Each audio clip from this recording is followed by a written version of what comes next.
Alright, ladies and gentlemen, welcome back to the 31st century. Hit the wrong button. Well, screw it, messed up the audio. I really need to get something way of better doing that. So that was the Timothy Seals remaster of the MechWarrior 2 soundtrack. I have a cup of tea. And I think I've got everything else I need here at the moment. Got chat up. Hey Tuppy, how's it going, mate? Alright, so we are back to BattleTech tonight. We are once again playing the Iron Warriors. We are continuing through, well, not the campaign this time. We're getting awfully close to getting into the last couple of missions of this campaign. And I would like to go in and actually have some assaults for this one. But as it stands, the Highlander that I got from the SLDF Fortress is still the heaviest mech that I actually have in my lineup. I don't have an assault yet. So, we need to go shopping. Or, well, we need to go on a murder spree until we can find ourselves some assault mechs. So that's what we're going to be up to today. Now, we do have a couple of options potentially here, as I recall, although most of our mechs are currently in pieces, so we do need to wait a couple of days to actually get everything all bolted back together and our pilots all out of hospital. Or at least one of them. Archangel's kind of knackered. We're 23 days to our financial report. We're really only about 7 days out of having all the mechs up, so that's not too bad. Now, contracts. As I recall, we had a couple here. So we've got an assassinate mission. It's 3.5 skulls in the desert. Potentially. Some mechs there. Potentially not. 800,000 pay. This is to be expected for a run of restoration missions. We got Heart of Darkness here, which is another assassination mission. Polar, 2.5 skulls. I don't think this is going to have the kind of mechs we're after, but there will be something nice at the end of that. After that, we've just got two travel missions that require us to go off world, and there are only 3 skulls each, and either one's an assassination. So at that point, we are going to have to go looking elsewhere. But we've got a couple of options here just for a beginning. So, Tuppy the Ducky, it's going good. I was actually considering streaming some MechWarrior myself, so I thought I'd watch you as I get myself sorted. Hey, why not? That's what I'm here for.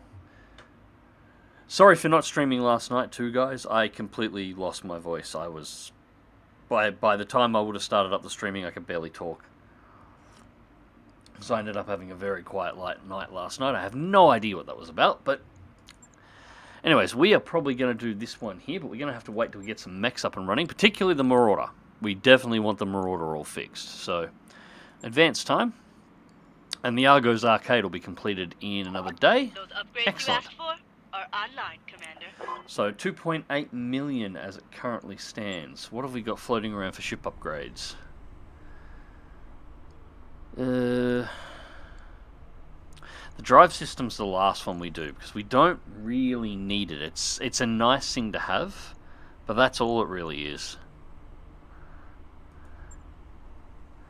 And it's 2.2 million for the mech base, so we need to make enough money to offset that.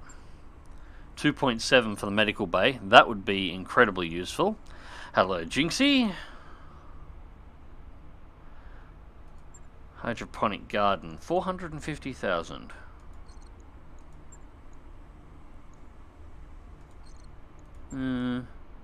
450 for the pool.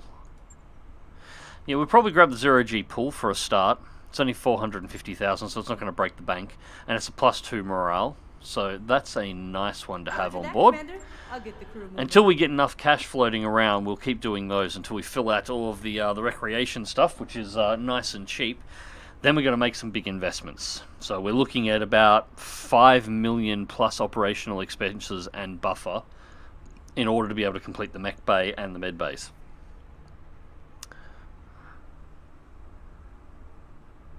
Hey Grievous, hey Mags, hope you're going well. Will you be uploading this stream to YouTube? Last stream I saw was on New Year's Eve, like midnight, so I spent New Year's Eve watching you stream BattleTech.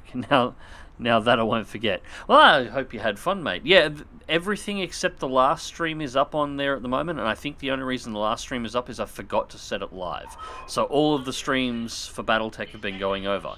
I haven't been moving the streams for MechWarrior 4 over, and that's because I unfortunately didn't get them quite finished today, but I'm actually cutting those into high-quality episodes. So you're going to all the MechWarrior 4 streams that I've done, I've been recording all of those. I've got, I think, 12 hours of MechWarrior 4 sitting on the computer at the moment, all in high-quality 1080p without any of the jitteriness that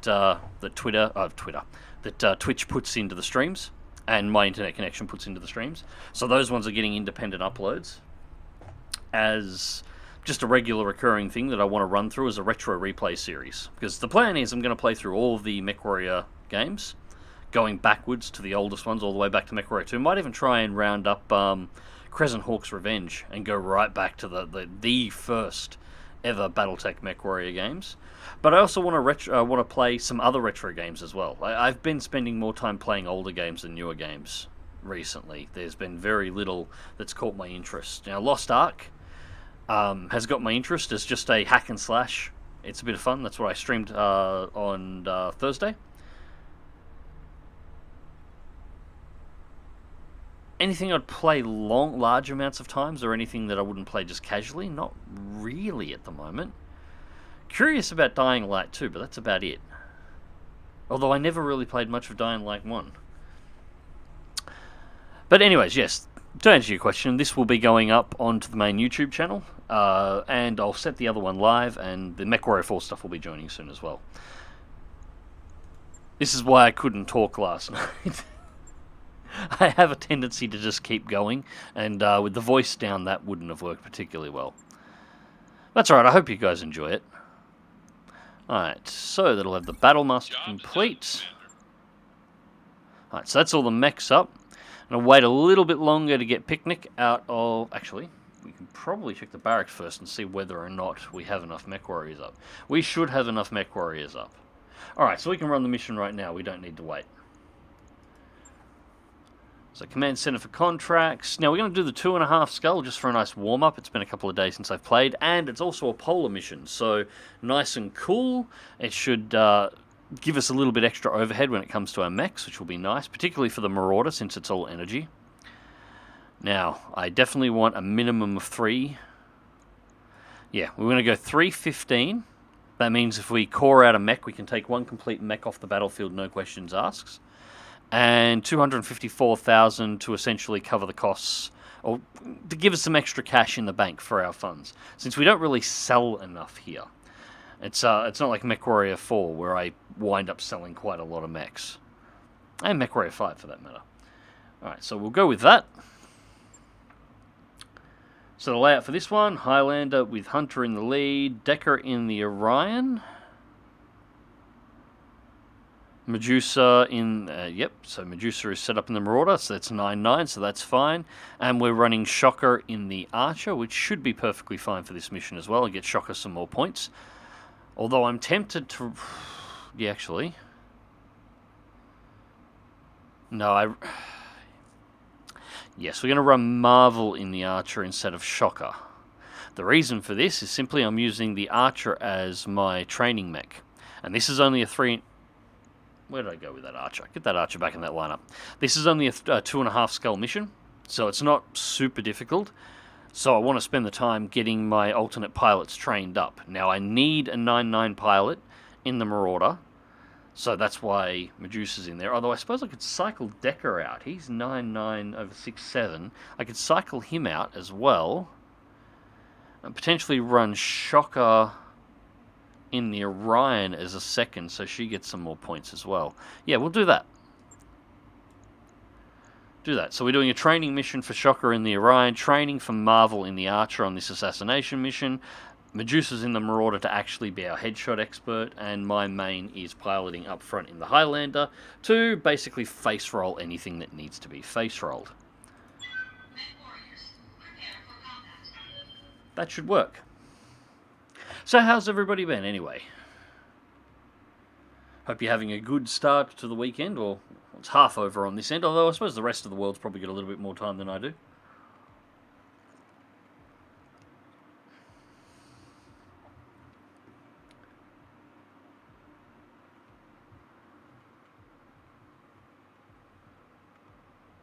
Grievous, also, I'm new to the BattleTech universe. I first knew about it was your videos of MechWarrior 5. I just enjoy you complaining that that the Gauss rifle should have dealt a lot more damage.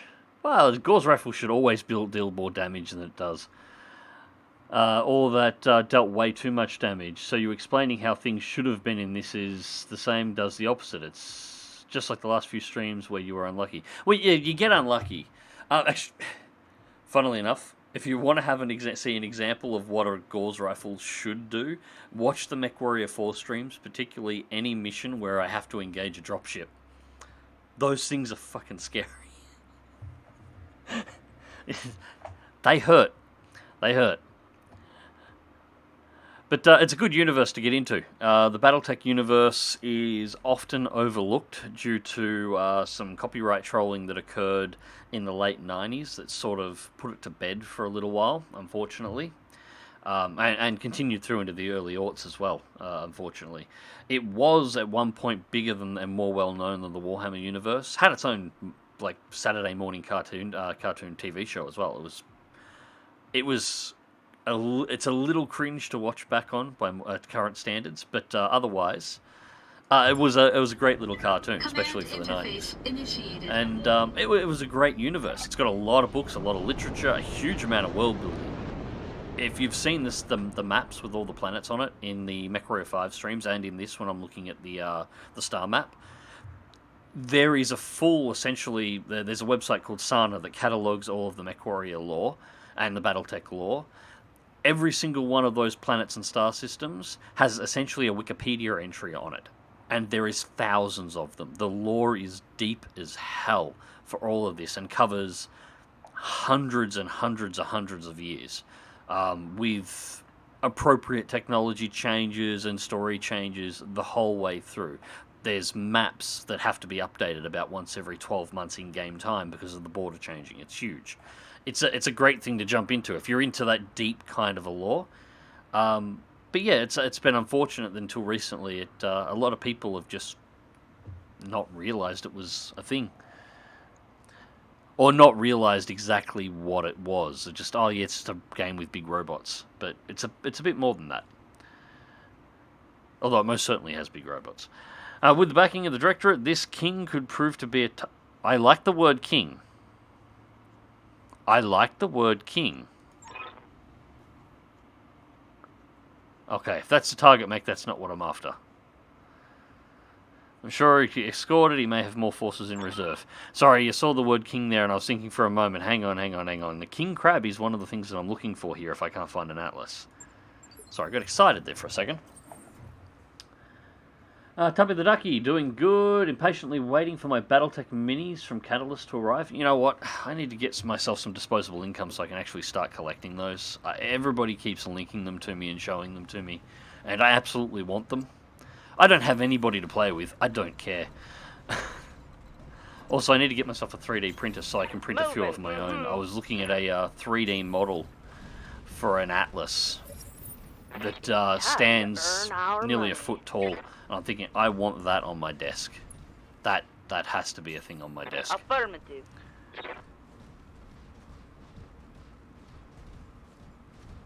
Can you get the clam-busting king crab in this game with its double gauze? Yes. Yeah, the king crab's in here.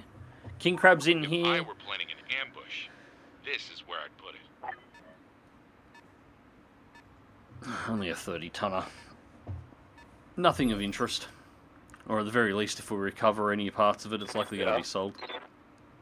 Yes, now King Crab's in this, multiple versions of other assault mechs. The Annihilator's in this, the Atlas is in this, the SLDF Atlas is in this. You get the SLDF Atlas by default when you complete the game. But when I complete the tutorial, I won't be continuing through playing. I'm going to be modding the game from that point on. So it's not much use to me at that point. I kind of want the assaults before we get to that stage. Yeah, it's going to have to be a Medusa move first. I'm just going to get Medusa... where to? Just pull Medusa back behind the Highlander. Because the Marauder here is our sniper for this. And we'll brace.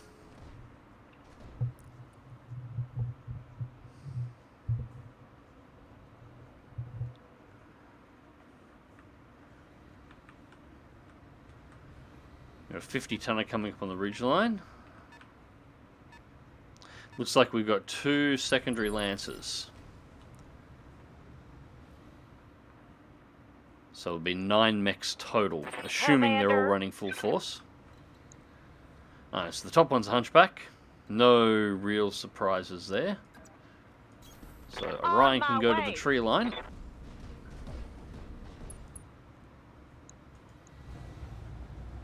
SRMs are out of range, so we'll save the ammunition for those, although we've got plenty of ammunition on board. Just go with the AC-10 and the medium lasers. No particular reason to get special with this, just peel some armor off as it's approaching in.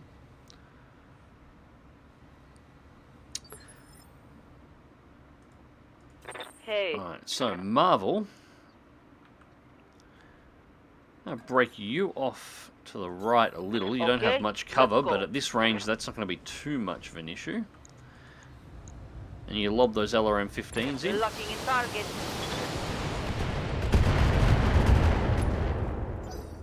Very nice. Top of the ducky, I've been 3D printing a full Warhammer 40k scale army of BattleTech minis. I have the Flea, Irby, the Mad Cat for it so far, with some elementals and Comguard for it. Yeah, I'd probably do some minis as well. I don't have a 3D printer currently. I want a 3D printer. I've been looking at them for ages. It's just been a finances issue. Basically, I'm too friggin' broke. But the plan isn't to get one. I'm probably going to do some small ones, but ideally, if I've got a 3D printer and I can print at any size, I'm going to print larger. There's some really good models that stand, up in the 25 centimeter to 30 centimeter range. So I'm going to print some larger ones, some nice big display pieces. As I said, there's nowhere... I'm in rural Australia. There's nowhere around me where I can actually play this game. There's just not.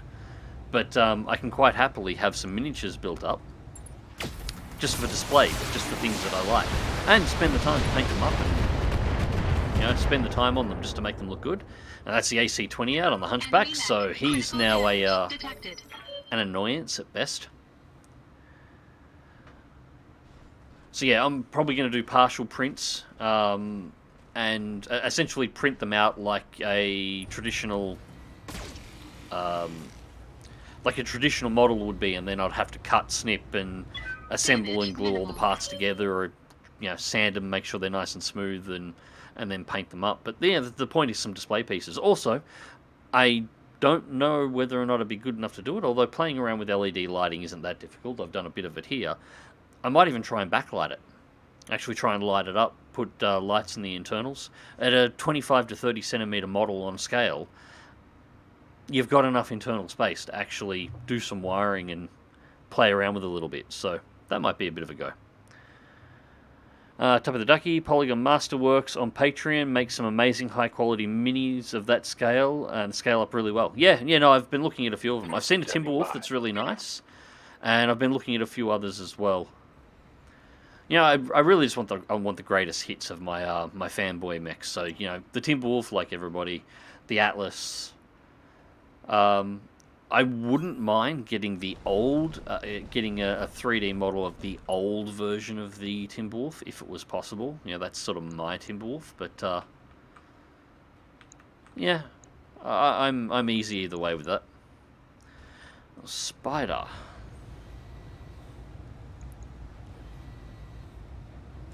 Engaging target. That was some terrible shooting. Only one of those hit.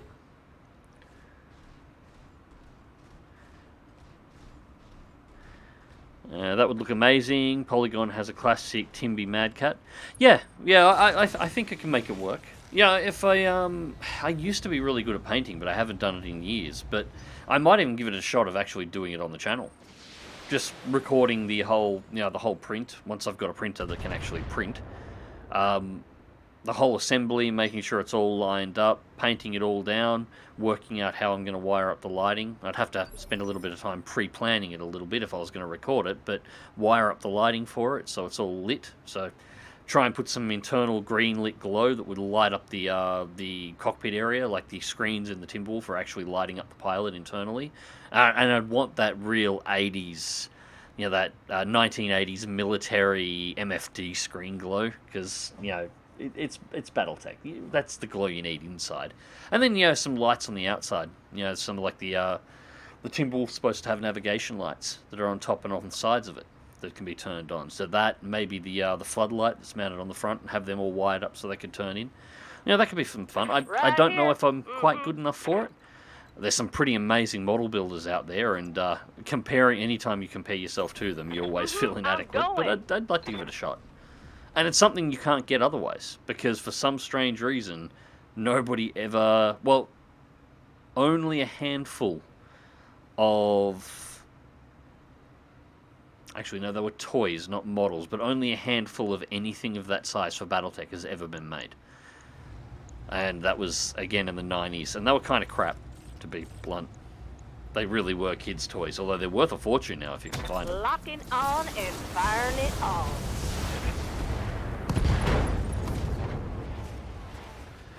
Jesus, so far all of the players have lost Ark. 40% have met the priest you ride the wagon with in the beginning.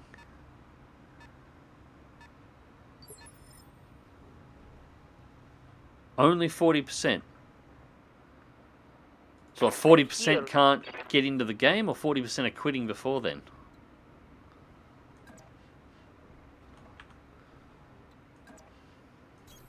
Copy.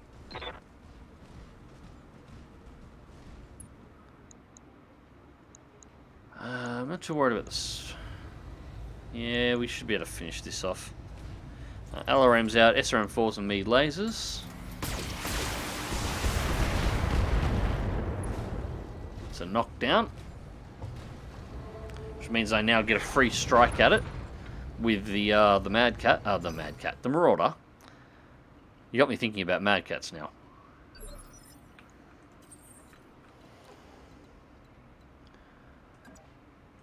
Right.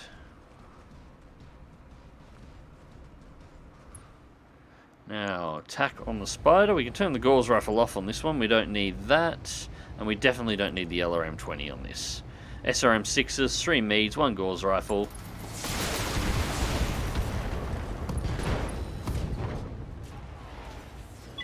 Enemy mech. Critical damage. And that's a knockdown on the Spider as well.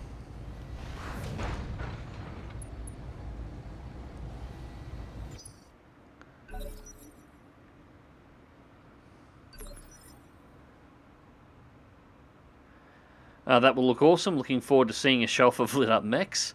Well, I don't expect it anytime soon. As I said, I've got to pick up a 3D printer first, and I'm looking at the $400 range for those. I've got a list of things that I need to get beforehand. Starlink being one of them, so I can actually start streaming stuff like Microsoft Flight Simulator, DCS, and IL-2 reliably. But, screw it. Just execute it.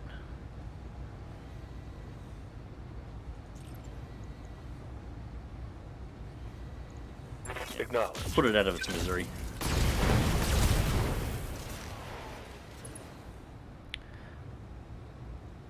Hostile. Talon, you need Starlink first, and you said that before I finished typing. Yep.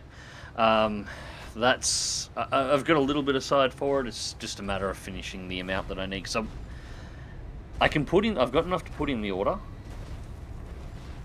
But the problem is I don't want to put in the order, because I... Basically... the way Starlink works is you put in an order for it, which only costs a couple $100. Then the order gets completed and you get billed. And the actual bill for Starlink to be sent out to your place and everything else is over $1,000. Because they've got to send basically send a full satellite dish and everything internationally from the United States to Australia. So that is what it is. But they bill you there on the spot, and you've basically got, I think, 48 or 72 hours to pay that bill. And if you can't pay that bill, your order's cancelled and the dish has to go to the next person because the demand on the dishes is that high, they can't have them sitting around. So you've got to pay it very quickly. So I don't want to put in an order and not have the money to be able to pay the dish on the spot the second the order's completed. Because, well, if I have to scrounge around to try and find $1,000... Yeah, a little secret, guys, that the whole all YouTubers are rich thing is utter bullshit. I've been living below minimum wage for Australia for about 8 years, which is better than what I'd get on disability, but still. Yeah, there's, yeah, scrounging up $1,000 in short notice is not something that I'm capable of, so I need to have it sitting in the bank and just waiting. Oh, really? Oh, there we go. Now the arm falls off. I'm guessing you didn't. I would have rather the torso explode, but...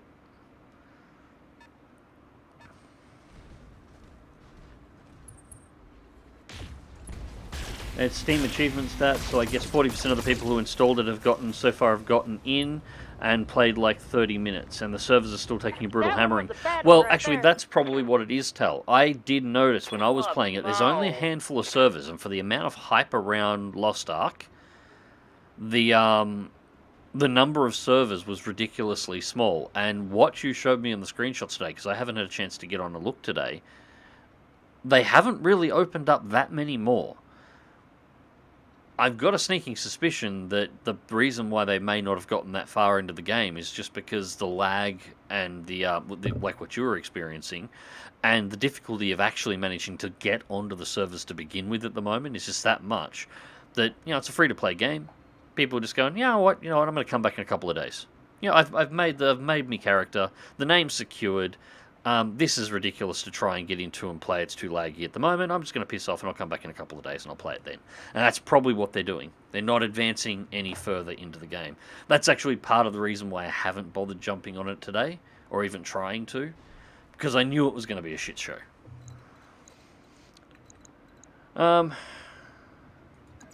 We don't really need to cool down the Archer, but... I'd rather use weapons, but... I got it. I couldn't see the top of the screen there. It was clipped out, but I have a sneaking suspicion that that Archer just came in That was a bad one. and punched a hole in the cockpit. And that's it. I think that was a headshot with a right hook.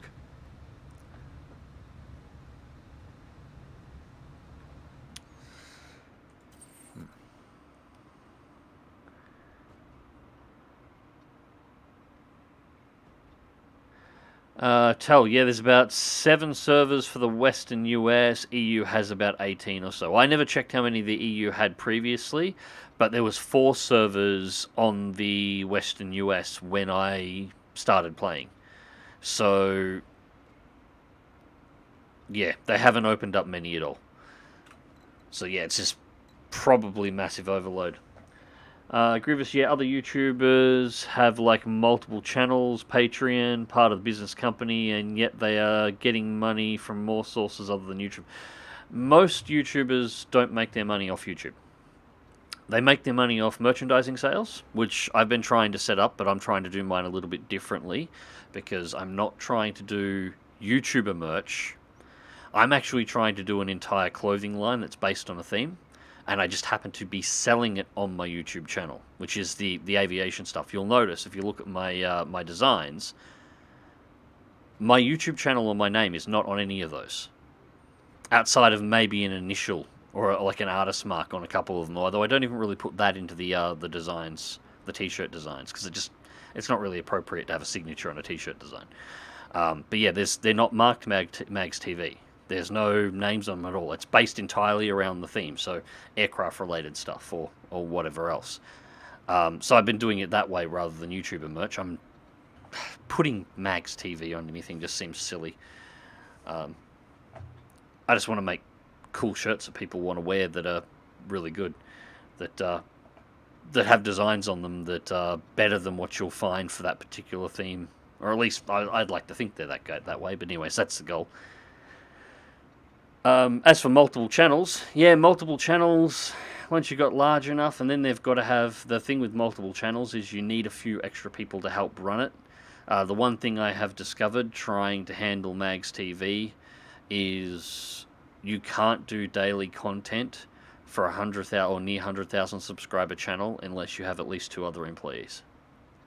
There is not enough time in the day for you to be able to record the footage that you need to record, to have that footage edited, to get all the upload data and everything else that needs to be done for it, to get it uploaded, and for you still to be able to actually live a life and spend time with your family. You cannot do that. When I was doing daily videos on MagzTV, it was 18 hours a day, every day. End of discussion. That was the minimum number of hours I was working. So, yeah, I don't want to do that anymore. Which is why I don't do that anymore.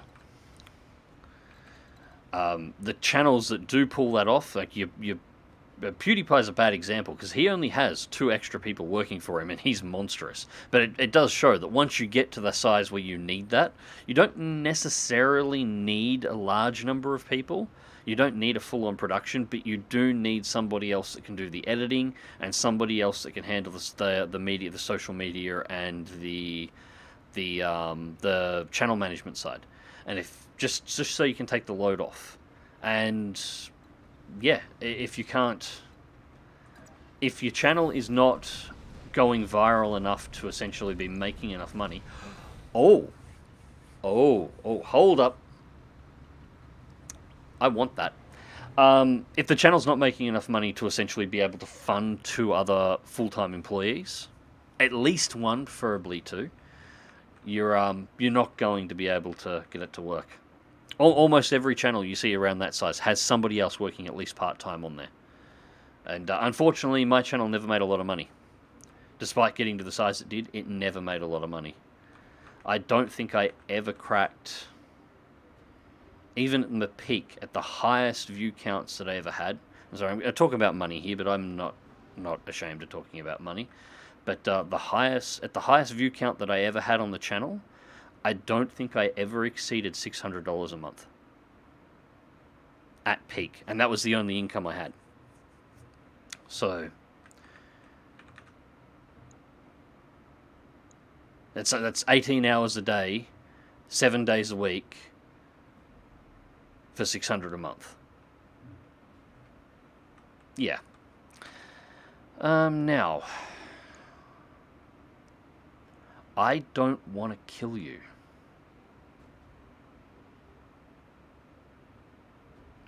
In fact, I'd personally not want to shoot you at all if I can avoid it. I'm just going to brace down here and hope that you shoot at me. Yeah, that's right. Come down here. That's not the direction I was expecting a shot to come from then. We've got somebody on my right. Who is over here that I can't see?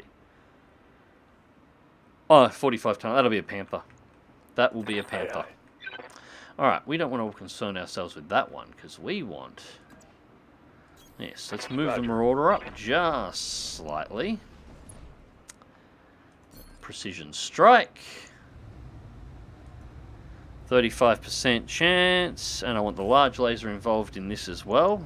3 shots, 35%, 95% chance to hit. Fire it. Come on. One of those hit the head. Badass. That Marauder from this point on is the only mech that's allowed to shoot at that that Black Knight. Okay, that's not a Panther. There's somebody else over there as well. Which makes sense. This must be the Directorate reinforcements.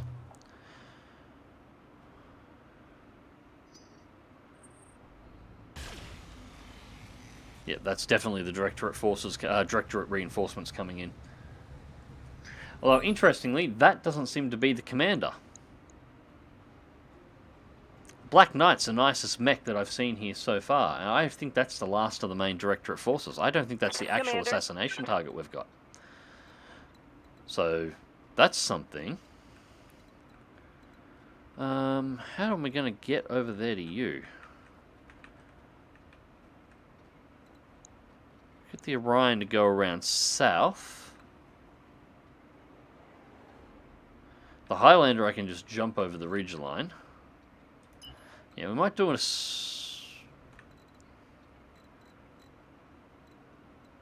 Yeah, there's no path. I can get up and around. Okay, we can get up and around.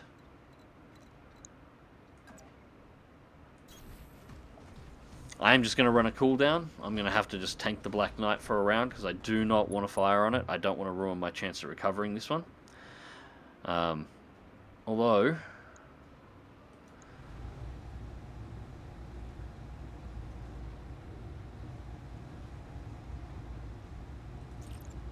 what's it going to hurt? Firing at him.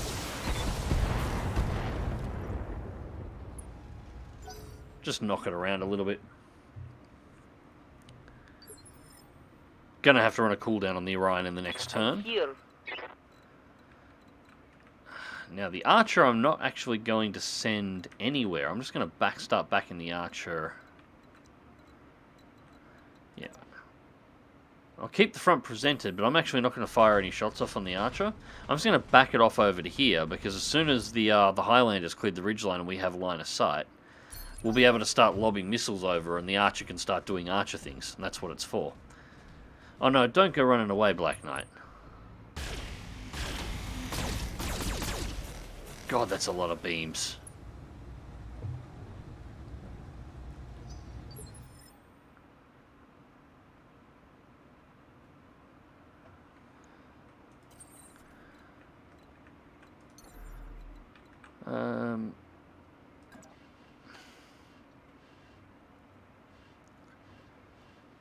Well, the Black Knight's fired, so I'm going to Engaging jump jets.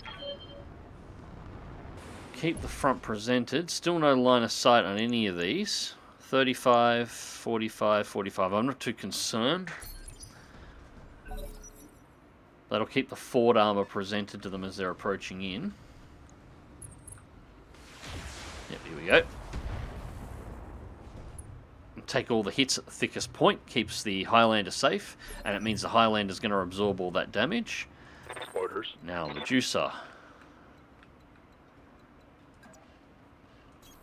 Confirmed. You're going to need a cooldown too.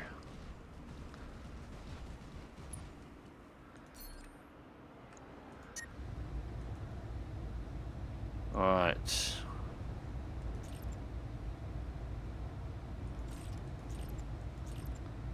Alright, large laser, 2 PPCs, firing on the cockpit again. Engage. Sending it. There we go. Pilot lethal damage, head destroyed. We just got a Black Knight. Target neutralized. And that's why I have that Marauder.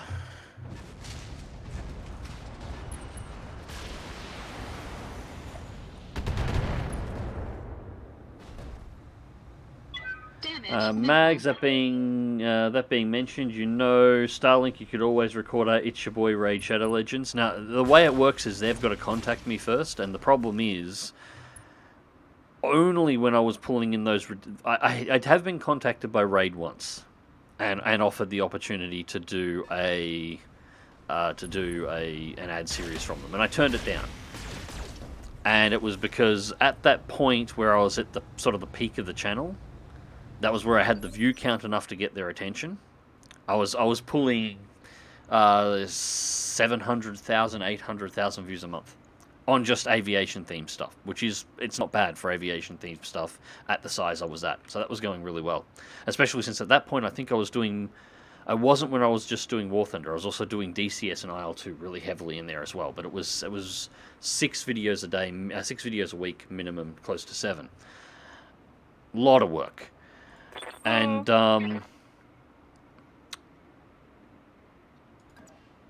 yeah, that'll... Yeah, no, I can deal with the line of sight, although I'm going to run a cooldown on that one. And that was enough, but I also had an aversion to doing any kind of advertisements on the channel at that point in time. So, I got the email and I just immediately turned it down. Mobile game, no, don't care. No, not covering this. I got a couple for it. A couple of requests or offers for stuff like that as well. I turned them all down because yeah, I didn't want to shill mobile games on the channel. I didn't think it was the right thing to do. Okay. I thought it was the wrong thing. Completely not thinking about the business side of things, but just like, yeah, it's not the right thing. The only one I ever took was Audible. I got to deal with Audible. And I did that, and that was okay, but the problem is, this might be surprising. I had no problem with Audible, and I'd be happy to do Audible again. But the thing was with Audible was I run a channel where a lot of the time I'm talking about history, and a lot of the time, in between flying and doing all the different stuff I was doing with aircraft, I would be discussing, the history of aircraft and stuff like that. Well, where do you find out about that? Do you just pull that out of thin air? No, of course you read it from books. Books that also happen to be on Audible. Most of my audience already has an Audible account and has been using it to collect books, audio books that they can listen to based on wars and, whatever else and so on. And the way the audio or the Audible thing works is there's essentially only a payment if somebody creates a new account. So nobody signed up. Which is something in hindsight I should have seen coming. Because no, it's entirely impossible that the majority of my viewer base wouldn't be using Audible in exactly the same way that I use Audible. No, that could never happen.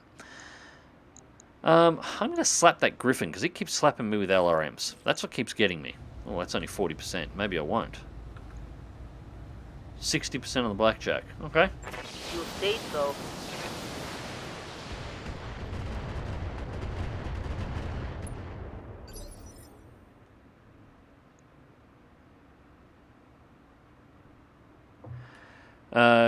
Each region had, I think, 4 early start servers per region, and those are now closed off to non-founders.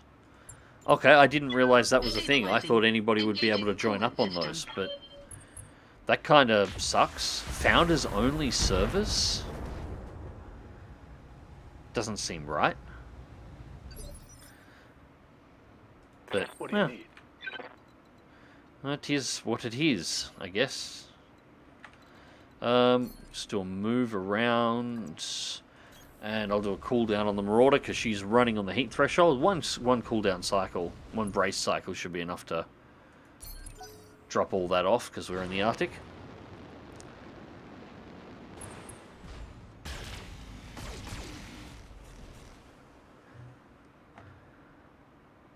Marja, damn, I want a new Armored Core game. Well, since Microsoft just bought Activision, they now own Armored Core. No, hang on, no, it's Armored Core, not Heavy Gear. Okay, Armored Core, I don't know who owns it at the moment, but a new Armored Core game would be cool. I was thinking Heavy Gear there, and I want a new Heavy Gear game as well. And yeah, now Microsoft owns all those. I got to have a talk with Microsoft. They own basically all my outside of Star Wars. They own all of my childhood at this point.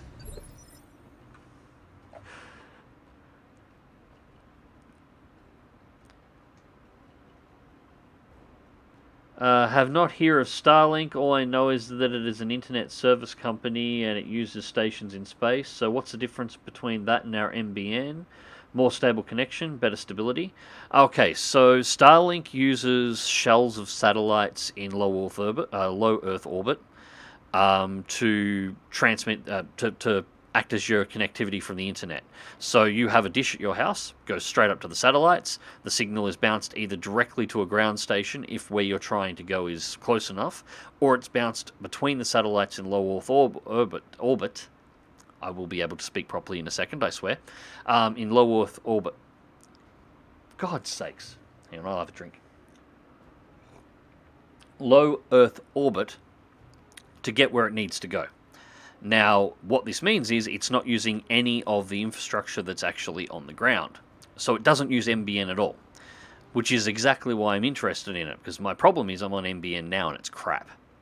The service is unreliable, the speeds are terrible, unless you happen to be in a major city. If you're in Melbourne or you're in Sydney or you're in Brisbane, NBN is fantastic. When you're in rural Victoria, NBN is... Well, the best I can say about it is that it works at some level at least most of the time. but it's often slower than my old ADSL2, and I have had days where my uploads and downloads have dropped to the point where it was competing with 56K dial-up. It was borderline unusable. On those days, I can't actually watch my own YouTube channel because I can't load my videos. Thankfully, it doesn't get that bad that often, but it has gotten that bad.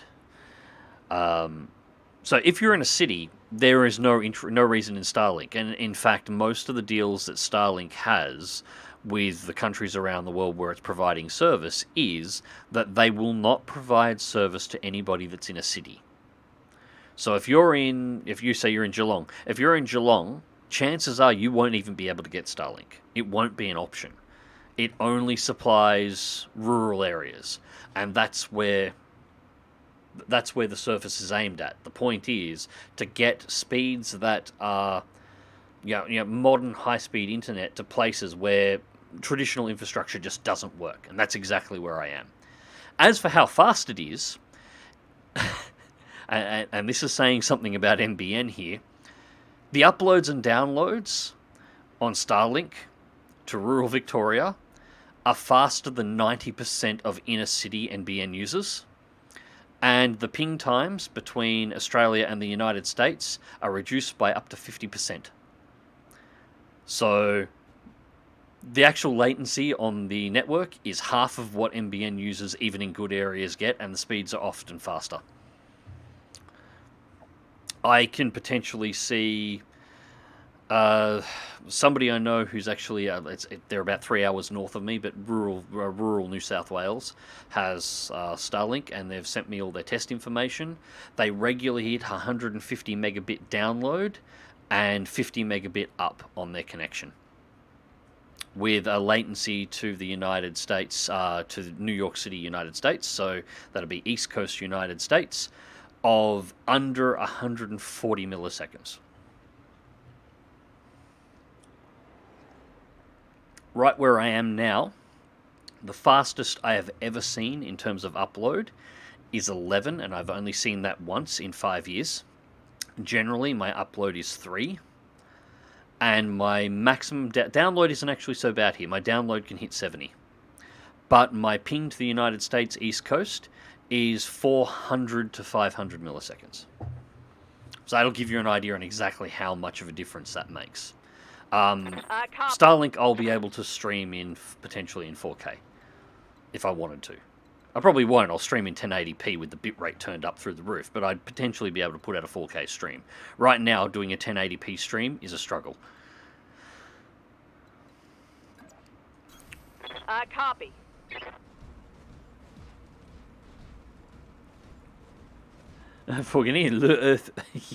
Yeah, sorry. Stumbling over my words a little bit. To be fair, I stream late at night, and I talk too much and don't drink enough. I use that as my excuse.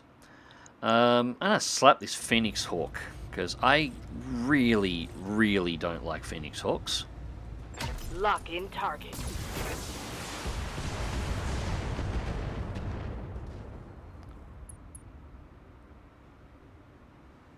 That was a critical hit. Tuppy the Ducky, there's rumours that the Activision will be porting the old MechWarrior games to Game Pass. I have heard all sorts of fantasy rumours that, if true, would be amazing, and I don't trust a single one of them because I'm yet to see a single source that actually comes from Activision or Microsoft in regards to any of this. So I would love to see all of them ported to Game Pass, absolutely, because that would give an opportunity for people to play them, the older games that are basically unavailable now. And it'll be a good opportunity to demonstrate to Microsoft at how much interest there is in these old IPs, how these fan bases, despite not having a game in 20 years, still exist. Okay. Or at least good games in 20 years still exist. And that might encourage them to hand the IP to somebody with a level of competence and actually make a new MechWarrior 6 that's done properly, to make a MechWarrior, a new Mech Commander game that's created by somebody who cares about the universe and wants to do a really good mech warrior strategy game. Maybe a new Crimson Skies game. That would be fantastic. We haven't had one since High Road to Revenge on the original Xbox, and that's just a damn shame because that's a great universe. Make that go away, please.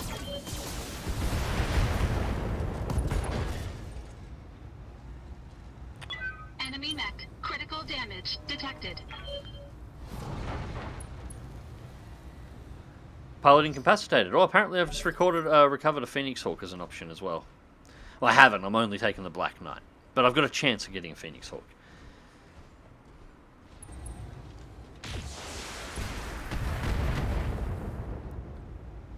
But yeah, I don't trust those rumors because I see those rumors either in internet comment sections, which indicate to me somebody's wishful thinking, which, you know, it's fair enough. I wishfully think about that kind of stuff all the time too.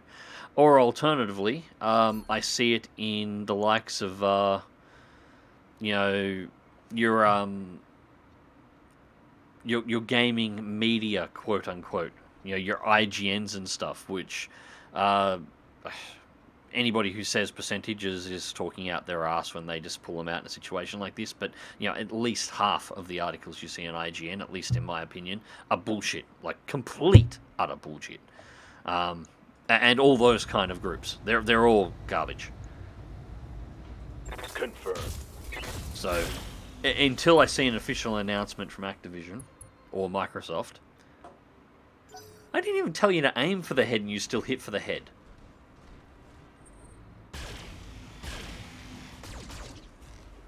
Damn, you're getting good in that Marauder. Warning. Armor low. Yeah. Would love to see it, absolutely, but... Oh yeah, shots are going internal on the Highlander. This is no good. Warning. Armor breached. Can you hear my Internal concern? damage. Reporting. I must sound terribly concerned. Moving. It's not like in the next turn my Highlander's not going to just delete one of those mechs.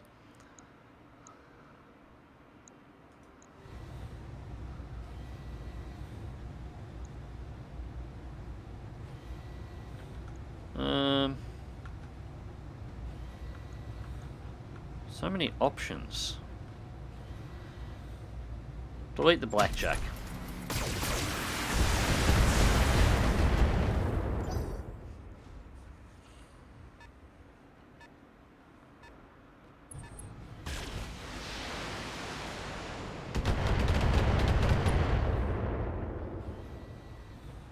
That ripped up a bunch of armor. Tell fist pounding on desktop, Crimson motherfucking Skies. Yeah, I was actually thinking today. I'm trying to work out new stuff to do with the channel. I've been talking about this on streams for a little bit. Exactly what do I do with the channel? Because one of my major concerns with the channel is I want stuff to be... I want to do stuff that's more informative and stuff that's... not just gameplay. Just gameplay is fine, but I want to actually talk about things. And I was thinking, you know what would be almost worth it? Because I want to go back and play all these old games again. Actually playing some of these games, some of the older games, like Crimson Skies, especially like Crimson Skies, it was the one I was thinking of when I was considering this. And then put together a video that actually proposes how to relaunch it. You know, talking about, you know, the stories, the background lore, where you could go with the story. The engines that could potentially be used, the whole kit caboodle, put together an entire presentation essentially of this is what we have, this is why it should be used, this is an underutilized IP, and this is how you should do it. This is everything you need laid out that would work to make a game that the community that actually is interested in this, that has been waiting years for it, would like to see and would give them a game that they would enjoy. I mean, most people would probably think it's a bit of bullshit, because, like, I'm no games developer, but it would be, I just thought it might be an interesting idea.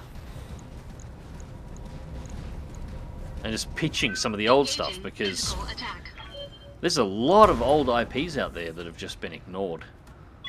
Really good ones, too. Damage detected.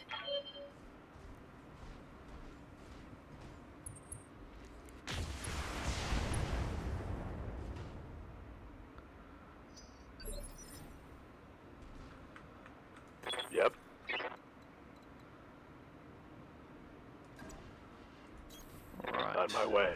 Marauder from over the top. This ridgeline here is a pain in the ass. I can't get anybody else easily close enough.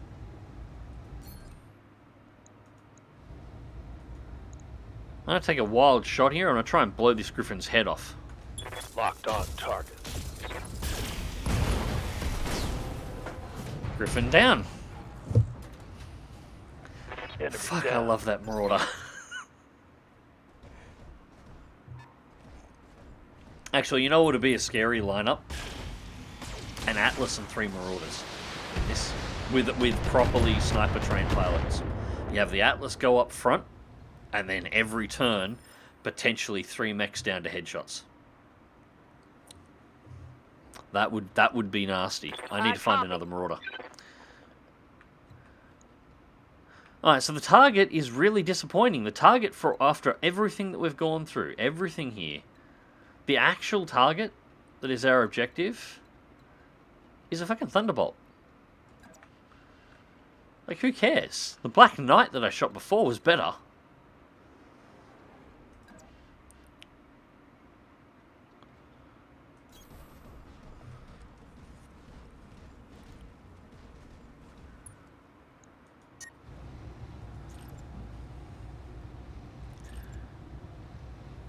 Yeah, but regardless, that's the issue that I'm having with the channel now, and I'm still thinking about it. The plan was to think about it over January and try and work out exactly what I was going to do to change up the content, because I'm not happy with what's on the channel right now.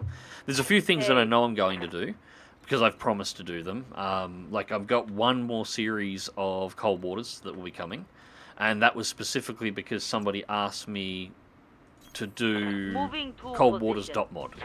It's the last major mod for Cold Waters. I've done one with Epic Mod, didn't think much of it. There was some really nice stuff in there, but some of the gameplay changes I thought actually actively made the game worse. I've played with all of the minor mods, and your playable subs and more, which keeps vanilla mechanics but adds more mechs and adds campaigns, which are good, but .mod is the last major mod, and it's apparently very good, so I'm going to do that one.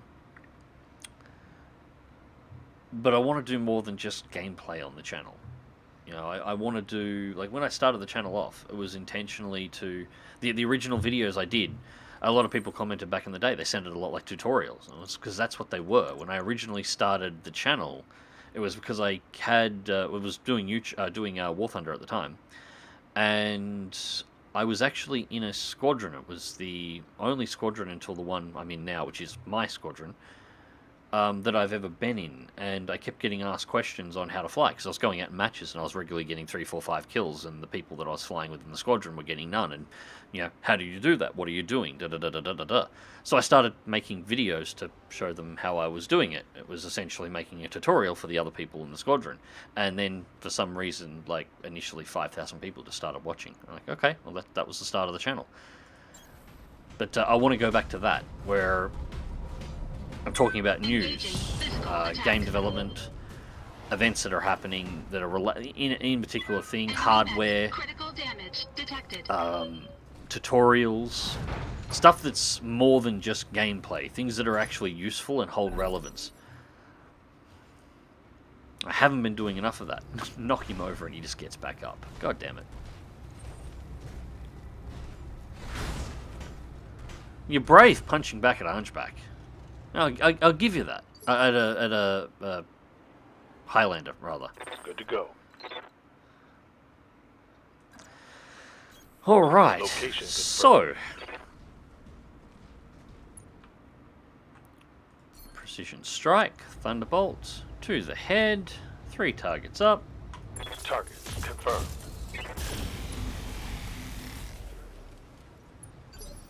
We didn't actually hit the head that time. Well, that's a disappointment.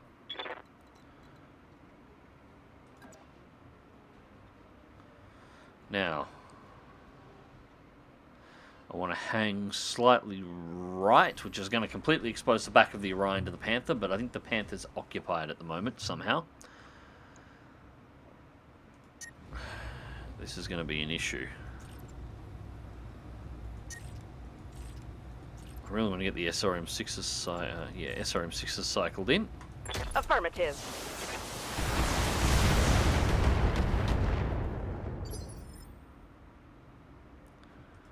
What now?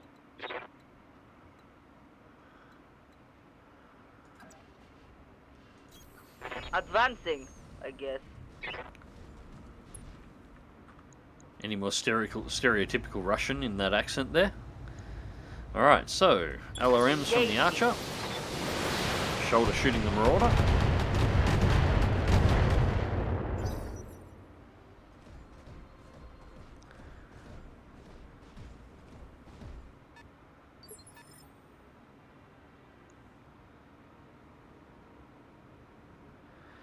Have you heard of the new Star Wars games that will come out between now and 6 years' time, like Quantic Dream, Star Wars Eclipse, Ubisoft Open World, just naming two? I've heard of them. Yeah, I follow that side of stuff, of course. Am I expecting much? Not really. Not yet. Engaging physical attack.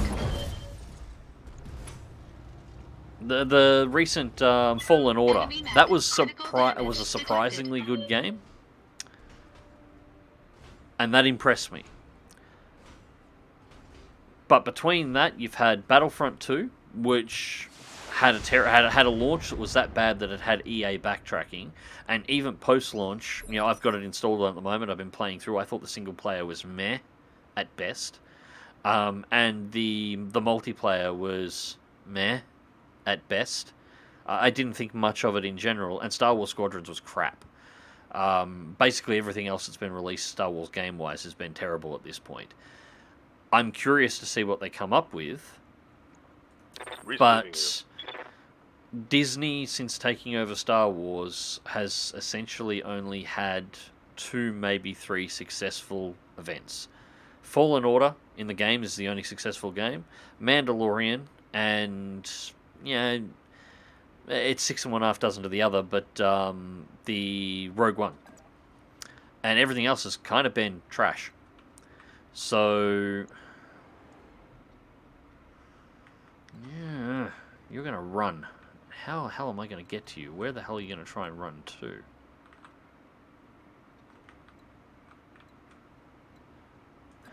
You're going over the ridgeline, Marauder. I need you to keep following him. Yeah, I would like to see some good games developed for Star Wars that do the title justice. It's most certainly in need of a hell of a lot more love than it's had, and a hell of a lot more care in its writing. But I'm not hopeful. Yeah, and that's fine. You know, if it turns out it's all crap. And now you come running back after my sniper's just moved. God damn it, you shitlord. That was a big hit. Alright, we can't take too many more of those. Yeah, and it's fine to be that way, in my opinion, because that way, you know, if it turns out they do a good game, hey, presently surprised. Excellent. If they don't, well, it's what it was to be expected. Hey. Yeah.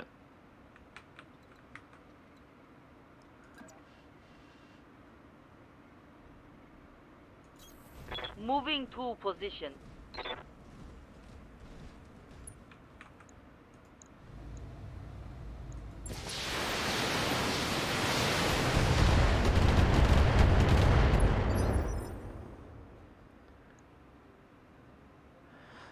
Another streamer I watch is on Starlink, and the stream freezes and then buffers every 5 minutes or so as his connection moves from satellite to satellite. It can happen. It depends on what run of satellites he's on too. The way it works with the 3 shells, you've got 3 shells of satellites that are at different altitudes. If you're on the lower orbit ones and you're connecting to the lower orbit ones, these will rotate through quickly. But you can connect to the medium and higher orbital ones. Now these will have a slightly slower connection speed because you've got a little bit further to travel to actually get to them, although it's significantly less than any other traditional satellite internet. But you will be a little bit higher on the latency and a little bit slower on the speeds, but they stay in target for much longer. So it depends on what shell is being connected to. But you look at it by the other side, yes, 5 minutes of buffering every now and then. Scratch another target. kick in the back. That was great. 5 minutes of buffer, like a few seconds of buffering every 5 minutes versus not being able to stream at all or having a connection that's constantly shit. I mean, that's really what it comes down to. And I has to make the choice. Because unfortunately, all other options are out. I did look into what it would cost to get an optic cable rolled out here. And just the installation to my house would be $13,000. They won't roll one out otherwise. And that would be, it'd be 13 grand for me to get the cable rolled out to the house. Not counting any additional service fees and it would not guarantee me full speeds. So I could spend $13,000 get the cable rolled out of my house and be slightly better than the fixed wireless that I'm currently on. And still not able to stream reliably.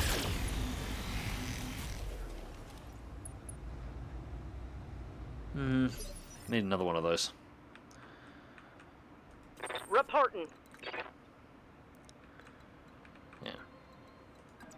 I mean, that's what it comes down to. At this point, I've looked at every other option.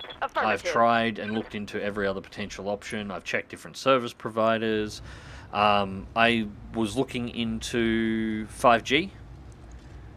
But the 5G rollout in this area is not going to be for years, the way it's looking at the moment, if they bother with it at all, because 5G could potentially solve the problem as well, even though it would be a fixed wireless, it'd still be fast enough to meet my needs, but that's not going to happen anytime soon. Or more to the point, by the time it rolls out, it won't matter, I won't need it anymore. Yeah, it's 13 grand to get a cable rolled out, and they cannot guarantee me any kind of potential, any kind of speed potential. All right. Or there's Starlink, and that's about it. That's all my options.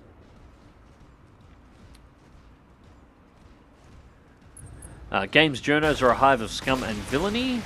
Games journos are a fucking joke. Yes, I agree with both of these statements. They're both accurate. Internal structure damage.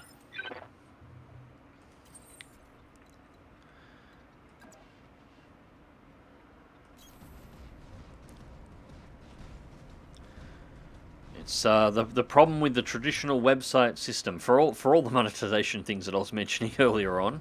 The real problem is the traditional monetization, website monetization. All weapons. They require so many clicks now, and nobody goes to those websites looking for information. Because why would you go to a website looking for information on a game when you could just go to Twitch or YouTube, watch somebody actually play it?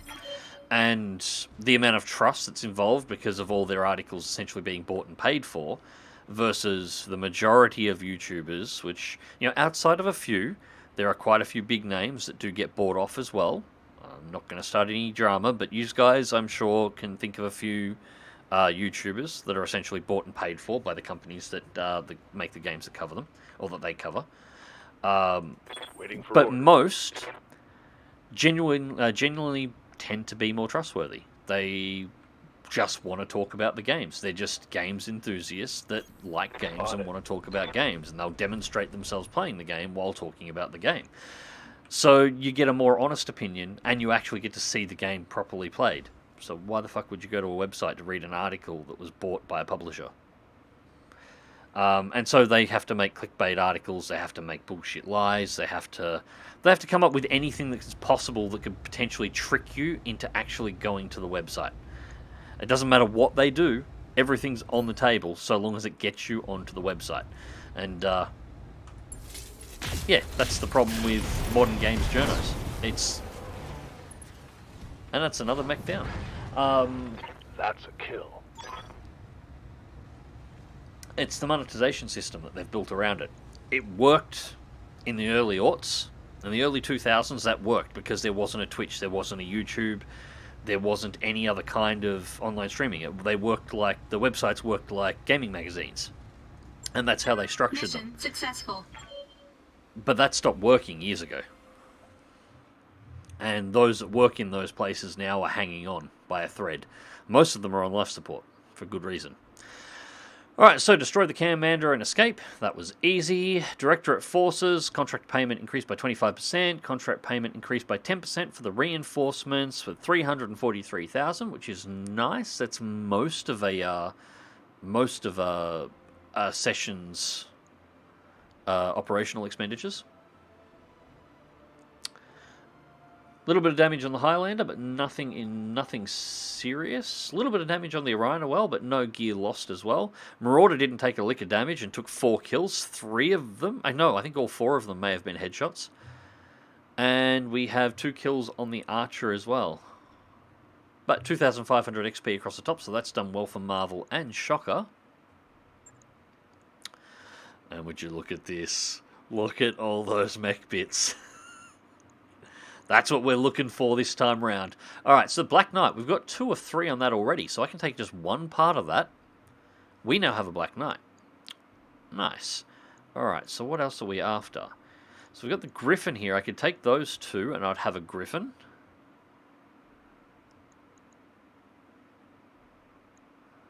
There are 2 parts for the Phoenix Hawk. Looks like we only got 1 part for the Thunderbolt. Okay, so it looks like we blew the head off the Thunderbolt, but the other PPC must have blown the center torso at the same time. So we actually caught it and headshot it in that last round, which is a shame. But yeah, that's okay. Yeah, I reckon we grab the 2 parts of the Griffin. I'm only going to sell the Griffin. I'm not going to use it. But I think it'll be worth grabbing the bits for, because we can grab 2. We've already got 1 that gets the Griffin to rotate through. And we've got the Black Knight, which we'll definitely put in our lineup, because Black Knights are fucking awesome. Spare parts. Is there anything else in here that tickles my fancy? That medium laser is really sexy, but it's not worth a mech bit. And lots of extra bits. No, nothing in there that's really worth it. All right, we'll see what we get as the on the random roll. Okay, so we got all 3 parts of the Griffin, so we're going to have 1 extra spare bit. We got 1 part of the Hunchback, so we're 2 on a 4G Hunchback. The Phoenix Hawk and the Spider. We did not get the medium, unfortunately. The 3 plus medium laser would have been nice. But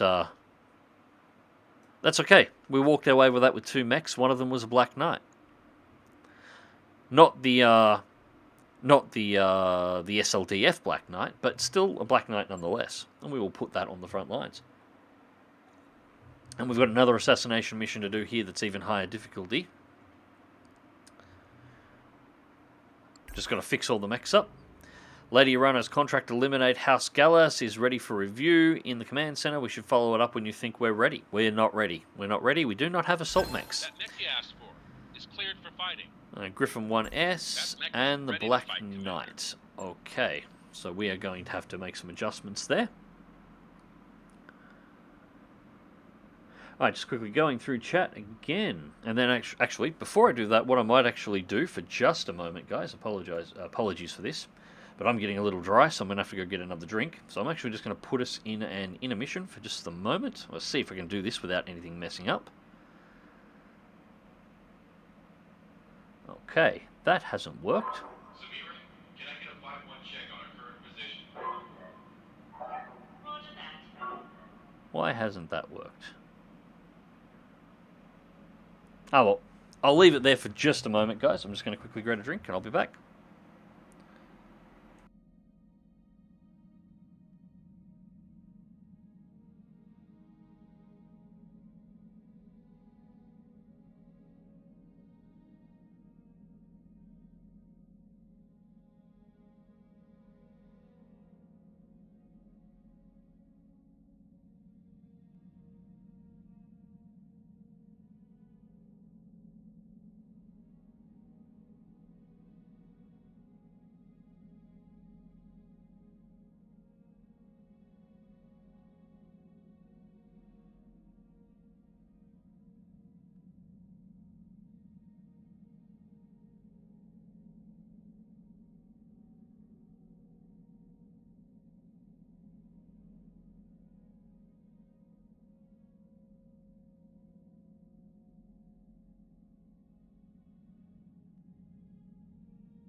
Alright, and I am back. Not sure why that wasn't popping up. The window in the center there was actually supposed to have the game window in it, but anyways. Alright, rolling through the rest of the chat, and then we're going to have to... Actually, we can probably start doing the repairs here while I'm rolling through the rest of the chat. Somerset House Cole, I've run an Atlas, a Highlander, and 2 Marauders post-story. It can get hard in the 5-skull missions. Yeah, that's fair enough. Once you get out of the campaign stuff, the 5 skulls actually get a little bit worse, so... Still, it'd be interesting just to see exactly... Although, it's a little bit dice rolly, but... It'll be interesting to see whether or not you could actually secure those 3 headshots per round. Grievous, thanks for the streams and the info, vids and such, cold waters and things. I didn't know about the subs. Off to bed. Have a great stream. Oh, I've probably already missed you, Grievous, but yeah, thank you very much. And thank you very much for the Prime subscription too, mate. Tell has banned Yabuza. Did we have a bot come in here?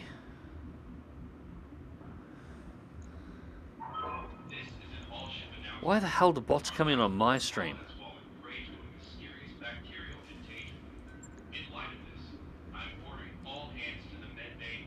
Another buy followers, but yeah, fuck that. Build a community. Invite people to watch. Do good streams. At least I hope I'm doing good streams. I'm probably doing shit streams and you guys are just watching out of sympathy, but I do my best. Actually, that's everything. Only the Orion and the Highlander actually need repairs, and it's only superficial stuff, so that's it. Now, the Griffin, we are definitely not going to use, so I am going to pull you down immediately, send you to storage, strip you out. I don't want you functional. We got a battle... That's right, we got a Battlemaster last round. I forgot we had this thing.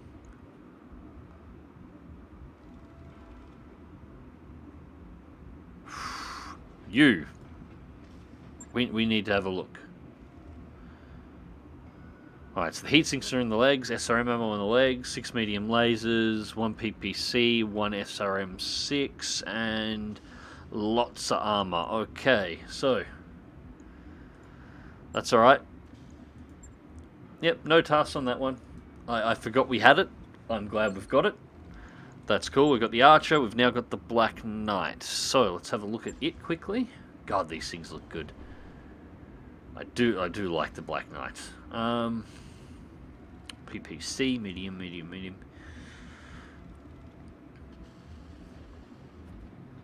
Heat efficiency's not great. We don't have much to play around with the armor here.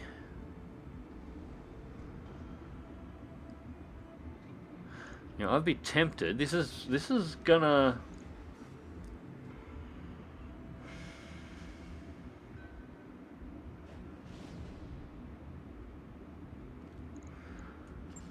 Short, small laser out.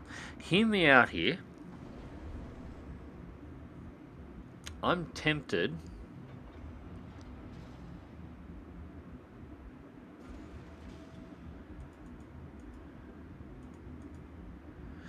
Pull the PPC.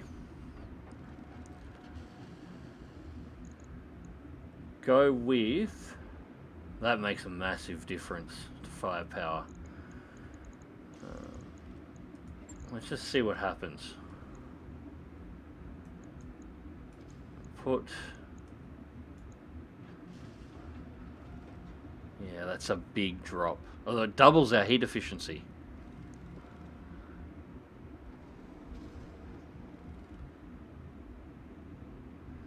Oh, it doesn't leave us with that much in the way of armor. I might cancel these changes yet. I'm just sort of seeing what I can do.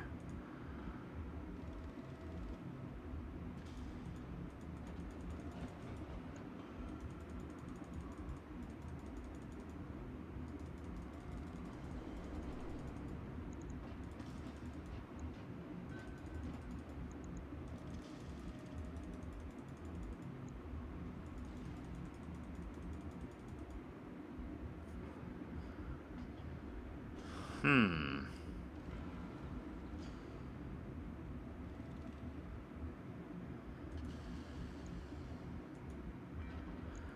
I get this to a round number?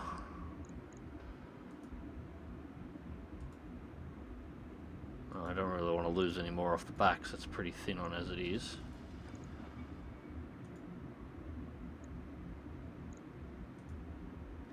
$73, which opens up 2 tons.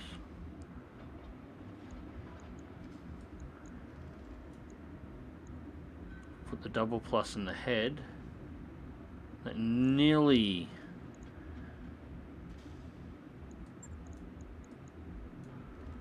gets our firepower back. Has our armor pretty much maxed. So equipment. And I could whack an extra heat sink in to fill out the difference. We drop 1 little divot of power up here, firepower, but we pick up double our heat efficiency. It shortens our range, and we lose the PPC, obviously.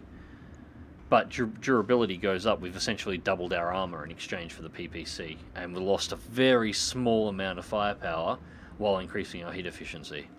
I think that'll work. I think we'll go with that. I think I will leave that. Just the armor on it otherwise is going to be a little too light. Logged and noted.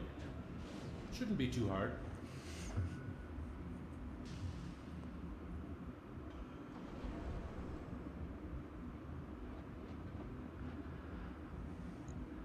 Tell, because the bots don't know you don't have money. Actually, that would make sense. Yep. Yeah, hot as fuck. Heat sinks in the legs. Throw another medium laser in the head. Yeah, well, that's just what I was looking at. How to try and get the heat under control on it. The Black Knight always runs hot. But it's also lacking a little bit in armor. If you can up armor them, like that's the trick with MechWarrior 5. What you do in MechWarrior 5 with it is you maximize all of its armor, you yank all of the standard weapons out of it, and you pull you put chem lasers in it. Chem lasers use ammunition, but they generate very little heat, so you can get away with having less heat sinks inside of the mech and more armor, so you can make it durable as all hell, and you can essentially drill holes in anything that you come across. You don't have chemical lasers in this. Chem lasers are not a thing in BattleTech, unfortunately, so you got to work with what you've got. The other option would be to whack double heat sinks in it, but I don't have any double heat sinks available, so we'll go with this. But at this point, we're probably going to need to start cycling some mechs out too. I think with the Black Knight arriving on the battlefield, I think I can officially cycle out Quick Draw as well. It can go. Quick Draw doesn't need to be set up anymore, and I don't think I need the 2 dragons anymore either. I'll get rid of the secondary dragon. Alright, so that clears me up some mech base space. We've got the Thunderbolt here as well, which is 65 tons. I'm not going to use that. So the Thunderbolt can go into storage. So they're all potential mechs to sell off. They are all potential mechs to sell off at this point. So the next one to go will be the secondary dragon. When the secondary dragon gets cycled out, we won't... Yeah, we'll have to build up entirely new mech lines. Alright, we can just let a little bit of time advance here, and then we'll pick up the second mission and go again, because none of our pilots are out, so...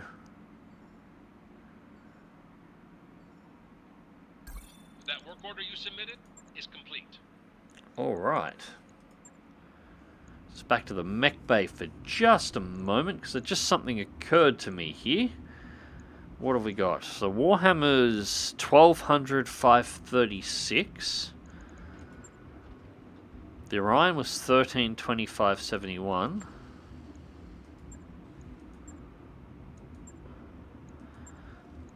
Despite being...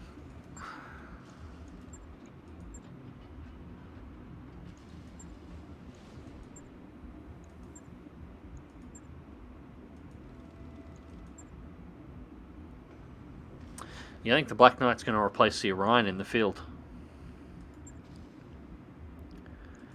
It's a slight step down in firepower, and it misses the AC-10 and the missile spam, but more heat efficiency. So heat efficiency is the main concern that I've got with the Orion. The biggest issue is I was sort of hoping the Black Knight was going to hit the same armor, but it's not. It's not far behind. It's 80 points, the difference. Yeah, we'll take it out for a run on the next mission, and we'll see how it goes.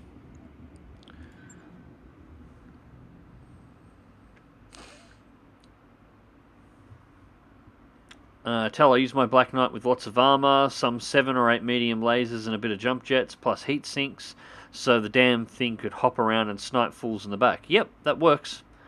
Alpha striking still made it go hot after about 3 or 4 rounds. Yeah, no, that's about normal. That's about right. If you're just using standard meat lasers, yeah, that is about correct. So assassination mission in the desert, we're taking a Black Knight. Okay, that'll be fun. 3.5 skulls.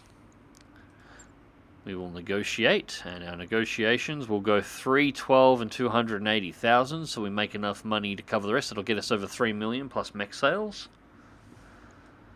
Because we're only, yeah, we're not going to go above 3, so we're never getting more than 3 selection. So to go from 312 to 315 is going to cost us 200,000, and all it basically gives us is 3 more random chances of getting stuff, so it's just not worth doing. So that's about what I normally run. 280,000 credits we walk away with. We'll get bonuses for taking out the extra mechs on the field. We get to take 1 mech of our choosing that we recover off the battlefield, and then we get random rolls for 12 parts. So that'll work nicely. Right, so Highlander. Now the Orion's coming out this time. Black Knight's going in, and we are cycling out some pilots as well. Decker is coming back in for the Black Knight, because I want my gun pilot in for this. It's slightly more difficulty. It's 3.5 skulls. Not the full difficulty, obviously, but an Archangel's still out, so Marvel can be cycled out, but that actually means Shocker is still our second best pilot in the field at the moment. So Shocker in the Archer. Medusa stays as normal. Decker drives the Black Knight. Hunter stays in the Highlander. Actually, before we start this, while I'm at it, Barracks, Mech Warriors. Let's see whether or not we get some points to spend so we can upgrade these guys. Shocker.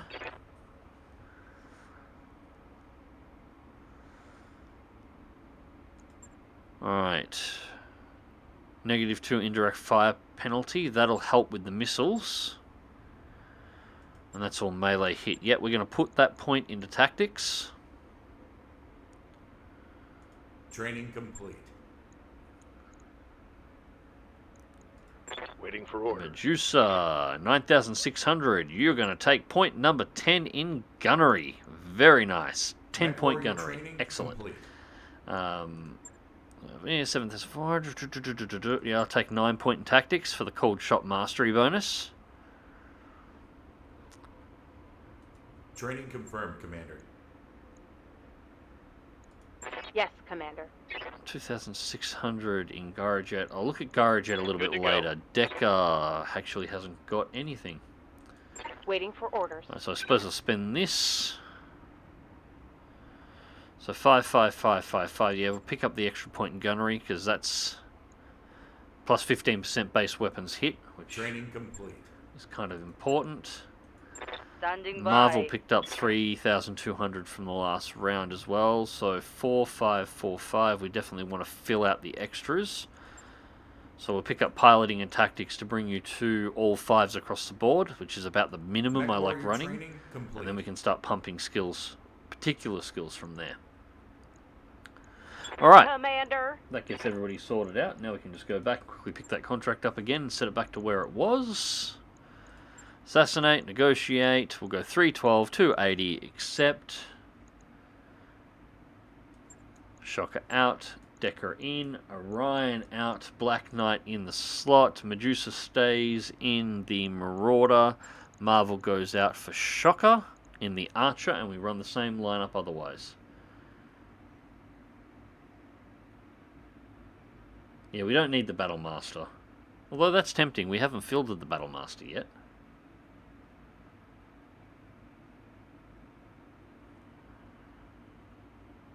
Actually, now I'm thinking about it. No, the Archer's configuration's running relatively cold. We'll stay with that. We want our support fire mech for this time. Deploying.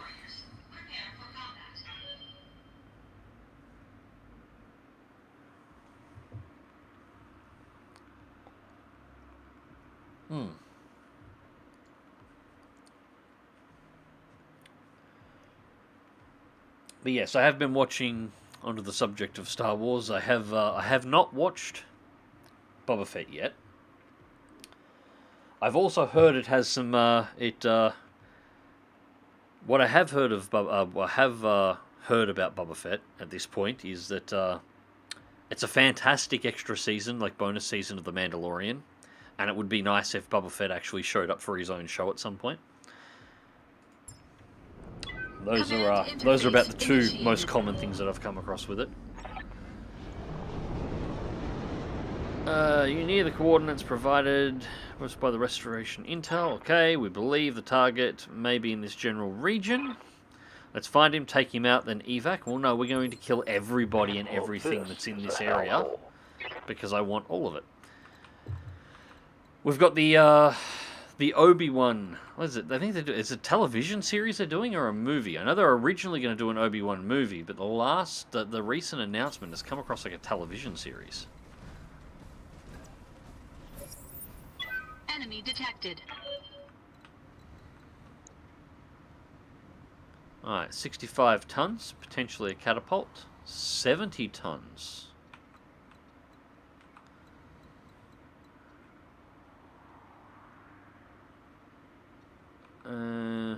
And these are likely the supporting units, so 70 tons. I'm not sure what you will be.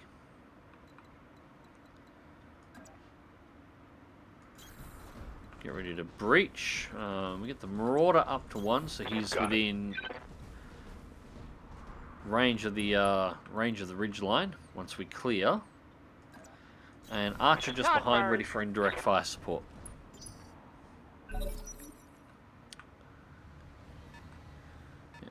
I do have hope that it'll all improve. I would like to see good Star Wars. I'm sure the capability's there. Receiving you.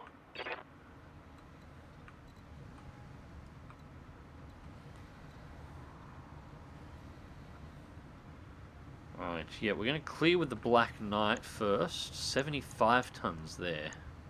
So maybe... Maybe no. No, Decker. What's up, we're boss? not going to clear the Hilt Ridge line with the Black Knight. What I'm going to do is I want to know what that 75 tonner is. Got a lock. Okay, it's an Orion. Right, so next round when the Archer comes up, we're going to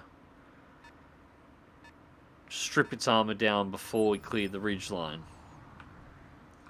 Waiting for orders. I don't want Medusa to crest first. I want the Highlander and the Black Knight up first, so Medusa is going to also do a sensor lock. I don't care about the 40 tonner.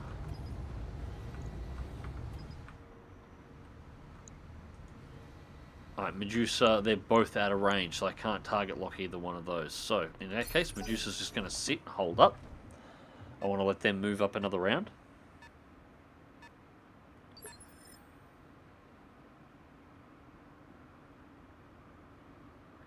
One of my friends in the States who even liked Solo gripes about Boba Fett, which can't be good. Yeah, Solo movie was crap. It really was. I'm listening. The funny part, the Solo movie should have been the easiest movie for them to make. Without question. Because Han Solo is an original character of George Lucas. He has series of books written about him that cover his history and basically cover his background, the background of the Millennium Falcon. It's covered in a couple of books actually. Some of them are prequels to the Star Wars era, to the movie era, the original movie era, and some of them are stories where he's post and he's talking to his kids about where certain things come from. There's actually, I'm pretty sure there's an entire book that's written about the history of the Millennium Falcon, which is essentially spoilers for anybody who hasn't actually read the Expanded Universe novels, but it's Jason, Jaina, and Anakin, Han and Leia's 3 children, having sitting back talking with their old man while they're kids, while Han and Buddy Lando are essentially getting pissed, talking about what they know about the Falcon, the history of the Falcon, and where it came from, where Lando got it from, what Han got it from, what each of them had found out about the ship and where it originally came from in the first place. So the entire back history of the Han Solo character and the back history of that ship is already done. And because it's all done with original characters, Disney owns all of that. Some of the issue with the Expanded Universe stuff, which is why I think part of the reason why Disney decanonized it, is because it is original characters by authors that are writing supporting shows for Star Wars. Even though Disney owns all of Star Wars, it doesn't own all of these characters. Like, for example, Disney doesn't own Mira Jade. The author that wrote and created Mira Jade owns Mira Jade.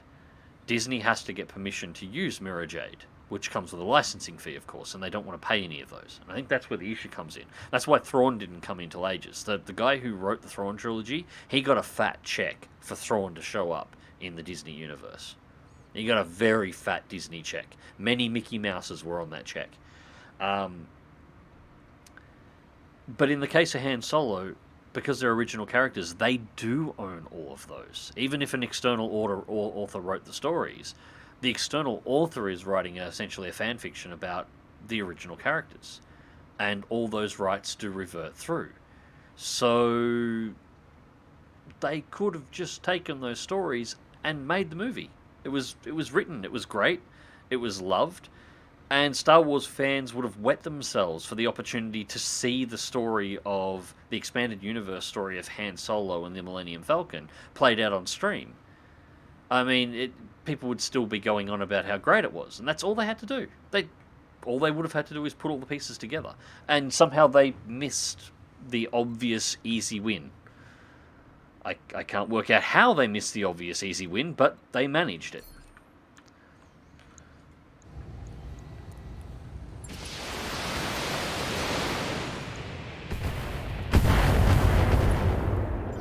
I don't remember, did that canonical change affect the Rogue Squadron books written by Stockwell? A lot of the canon changes affected a lot of stuff. A lot of stuff. Like Rogue One. I don't mind Rogue One as a movie. It's not bad. But there is, and it has probably the best Darth Vader scene ever. That was the scene, the Darth Vader scene in Rogue One was the scene that I always wanted to see. Because every time you see, Luke or Vader or anybody else in the original movies, or really you even see Jedi in general in the prequel movies, it's always from the perspective, and I'm sitting here talking about Star Wars flat out, we're playing BattleTech, but I hope you're enjoying this. It's always from the perspective of characters that have power.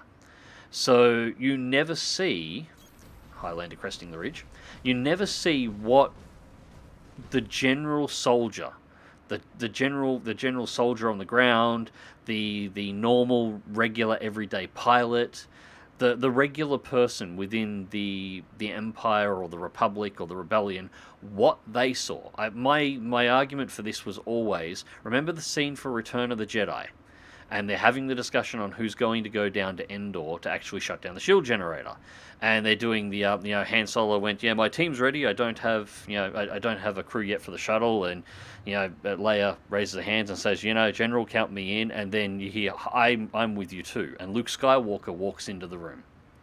That room was full of nobodies. That room was full of just general troops, just run-of-the-mill rebellion pilots, just, the people that get the job done, but none of them were hero characters. And here comes Luke Skywalker, a man who at this point has had a duel with Darth Vader that's been known about, and survived it. So he went face-to-face with the Dark Lord of the Sith and walked away. He blew up the Death Star, rescued Han from Jabba the Hutt, and essentially killed him and wiped out an entire criminal empire, and was directly responsible for saving the lives of God knows how many people that were in that room on Hoth. He's basically a legend, and he just walks into the middle of the room. What the fuck do the people inside of that room think when they see this farm boy kid walked in, who's essentially a living legend at that point? Well, you got to see the other side of it in Rogue One. What do Republic soldiers or Rebellion soldiers see when Darth Vader lights up his lightsaber? What does the bootlick actually see? And it's horrific. It looks like a horror movie, and it's shot like a horror movie, and it's great. I wanted to see more of that. But the problem with Rogue One is it... I want that. I want that cataphract. The Orion I can take or leave, but I want the cataphract. The problem with Rogue One is it essentially destroys the sequence of events from the expanded universe and causes... Enemy mech destroyed. I didn't precision strike that. And I think Hunter just took the cockpit straight out of the fucking Orion.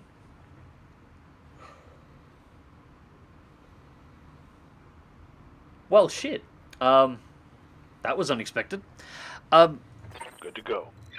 The EU canon, if you've played, and this is an interesting one because it ties in with the games, the original canon for how the Death Star plans got to Leia on her ship at the start of A New Hope is actually in the first mission of Dark Forces, where Kyle Katarn raided an Imperial facility. He's the spy the mercenary spy that was hired by Mon Mothma to recover the Death Star plans and get them to Leia, which leads into the Dark Forces storyline and the Dark Troopers, which showed up in Mandalorian, as well as showed up in whole extra parts of the EU, and eventually lead through to Kyle Katarn becoming a Jedi in the Jedi Knight series of games. But what not a lot of people actually realise if they haven't read the EU is he also shows up in the EU books as a Jedi Knight and then eventually a Jedi Master who teaches at Luke's temple. Rogue One, the biggest complaint that I had about it is essentially it changes that section of canon.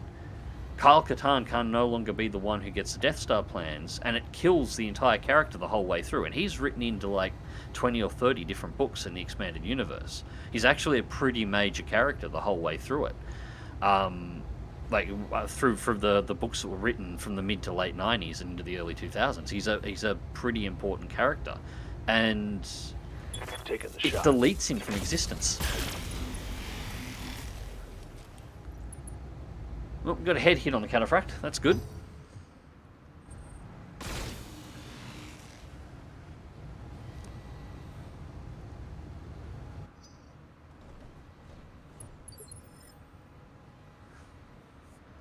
Commander?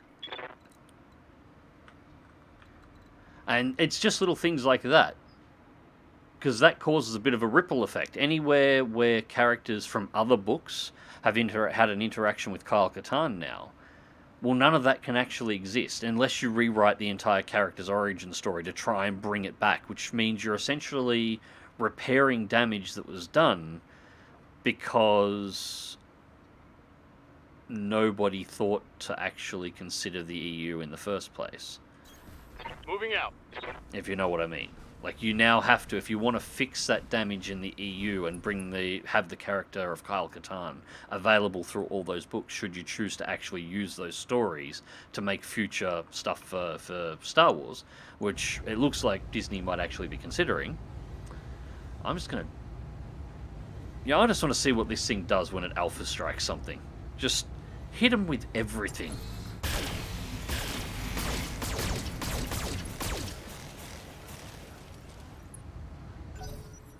Well, nothing fell off, but most of its armor's gone. Well, it's kind of disappointing.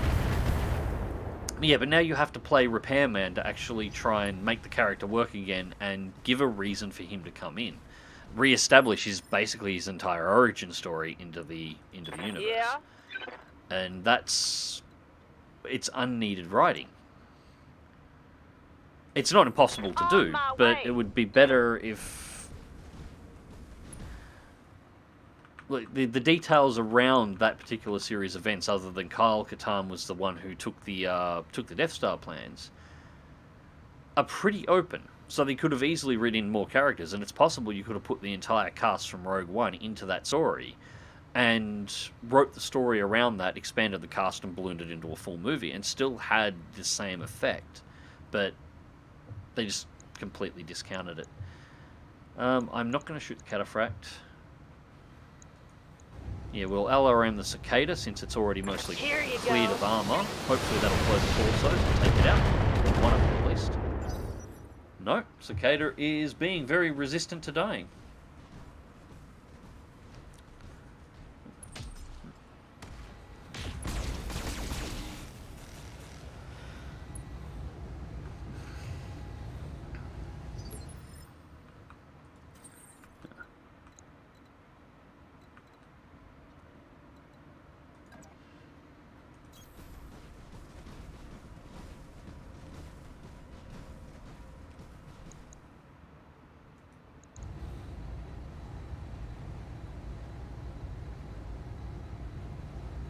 Alright, let's just Alpha Strike the Thunderbolt. I just want it...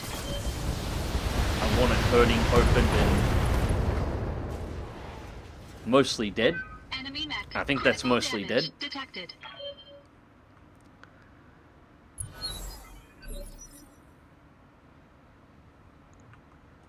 Yes, Commander.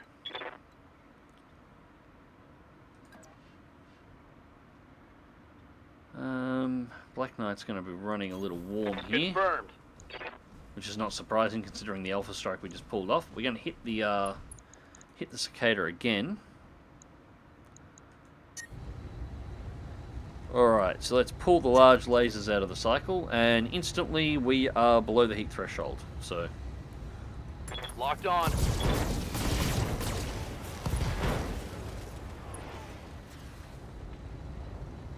and the next Reporting round we critical should be hit. close enough for the Black Knight to get in and go melee. We definitely will be close enough now since the... You ran all the way down here to melee a Highlander. It's like running across the street from a fight to punch a bus. Why would you do that? Yes, Commander.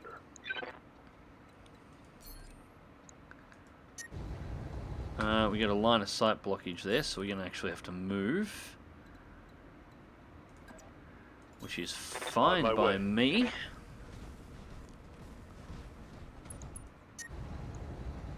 Right, so, large laser out of cycle. No, we'll keep the large in. And what we got? +2 accuracy. +5 accuracy. Now, large laser out. We'll keep the medium laser in cycle. 2 PPCs up. Precision strike. Go for the head. 35% chance if this hits. Engaging. Head destroyed. Lethal damage. Pilot incapacitated. Nice. That one's gone.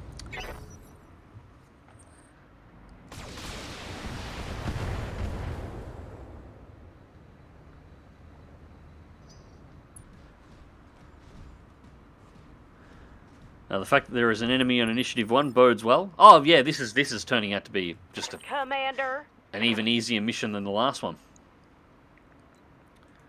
We've already got the two nicest mechs that we're actually looking at. Although we haven't encountered the spy yet. I don't know what he's driving. Guess I'll give it to him then. Now, we haven't encountered the spy yet, but at this point we've got a Cataphract without a head, and we've got an Orion without a head. So we've got two, like, I'm happy to recover either one of those. We'll take a little bit of a look, and it'll depend on what we get for the third one. Just punch the bloody Cicada and make it go away, Engaging please. Physical attack. Thank you. Enemy mech destroyed. Actually, I probably should have done that with the Black Knight, because the Black Knight's going to Waiting be for overheated orders. now, and it's not going to be able to make the shot. Oh, well. Coulda, woulda, shoulda.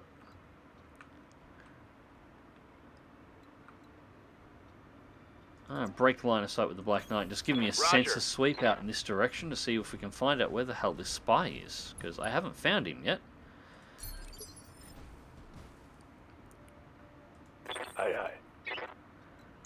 And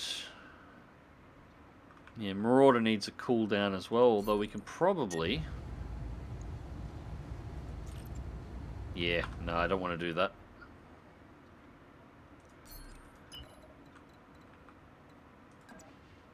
Do a sprint, put the Marauder behind the mountain. Just to break the line of sight so it doesn't take unnecessary damage for a cool-off. The Marauder doesn't really have great melee damage, so punching him's not really worth it. And I'm not really concerned with the damage the Thunderbolt's got left. He's mostly been ripped to pieces at this point. Right here. Mm-hmm.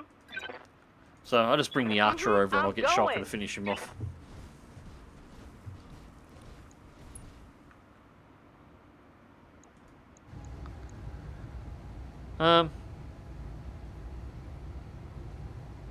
Yeah, screw it. Hit him with everything. Here goes. Make him go away.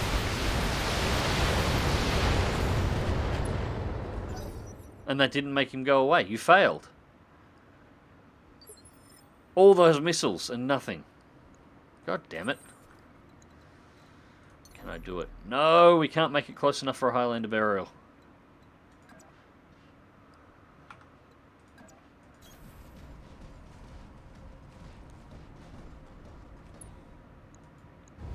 We can save the Gauze Rifle, we'll save the LRM-20s, we don't need either of those, just do it. Thank you. Enemy mech destroyed. Right, alright, so that's all of the supporting units taken out, and we've got 2 recoveries there. So it looks like just further north. Looks like there's a path down there, so I might just get Decker to continue along the top of the ridgeline.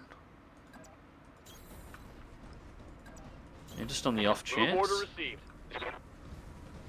That's the edge of the map, so if we... Marauder should be able to make it around there. On my way. Archer can go with the Highlander. Mm-hmm. One of them should pop up soon enough. 55% hit chance will do that to you. Yeah, I know, but I was still expecting more with the missiles. Like, it was basically rooted. The thing had already taken a massive hit. Ready for orders. Alright, Decker, you are not in a position where you're going to be able to Roger do that. anything with that Black Knight up there, unfortunately. And you don't have jump jets. So, what you can do for me...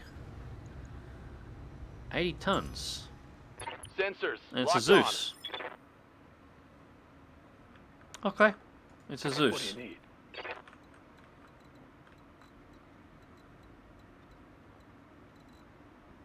That's interesting. This looks like it is a bad spot.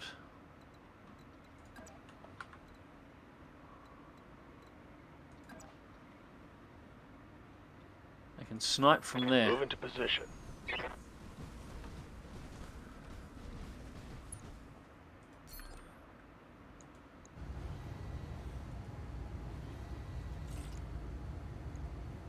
Confirm. Our primary target is taking damage.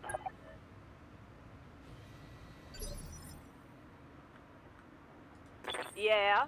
It's funny how that works.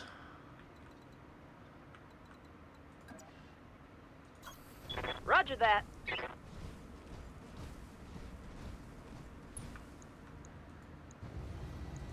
On the trigger. Mm-hmm.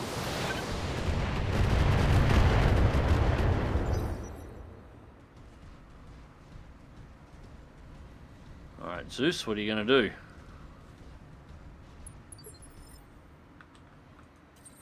Not much from the looks of it. Alright, we'll sprint down the line. Our target is bugging out. Stop it before it gets away. It has to come at us. Alright, Orders? Decker. Just sensor lock it again, please. Orders. And we actually can't do much here.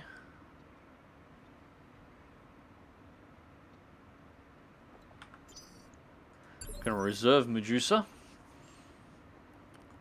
I'm listening. Shocker is going to attack again with a missile strike. Firing at him.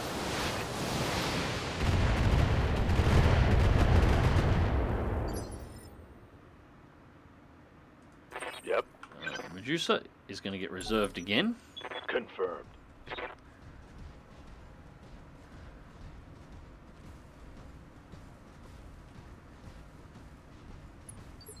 There we go. All right. Now, Standing by.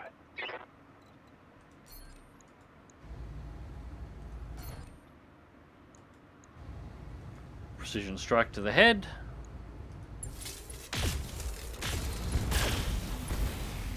And you missed. God damn it. Nice. Got past his armor. Yeah, that's not what I was hoping for, though. That's the problem. Alright.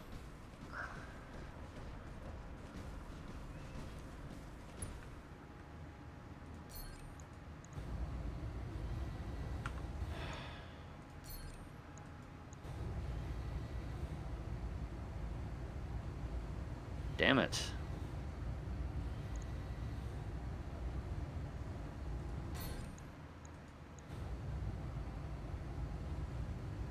Really need to blow his legs out. Fortunately, this character doesn't get the really cool bonuses for the head hit, although 17% is still... I'm going to take the risk, and I'm going to put everything on and hope that something hits. Come on, Hunter. All weapons committed.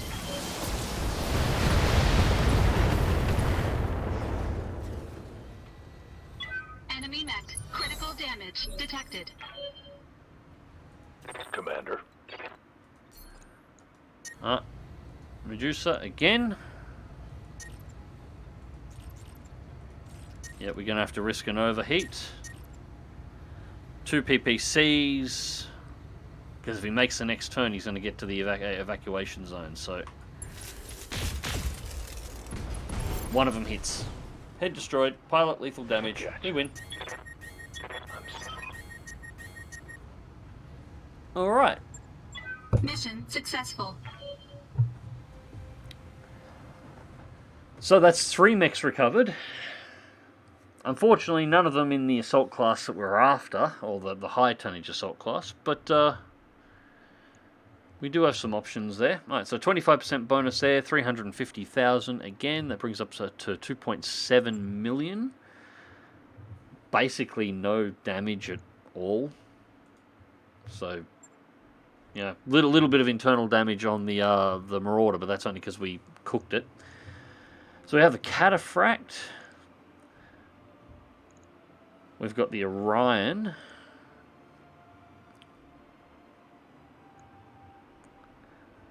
And we have the Thunderbolt. I'm not a huge Zeus fan, but she's an 80-tonner.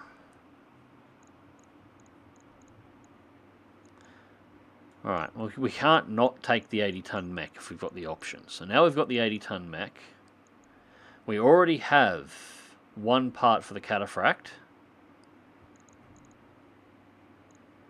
Alright, so I'm going to do a bit of a roll here. I'm going to take 1 part of the Cataphract. I'm going to hope we get the other 2 parts, or at least get 1 other part on the roll. And if we're really lucky, we might also get the Thunderbolt, which means we could walk away from here with 3 mechs. Not a guarantee, it's a bit of a roll, but worst case scenario, we walk away with the Zeus, which we can sell. So let's see.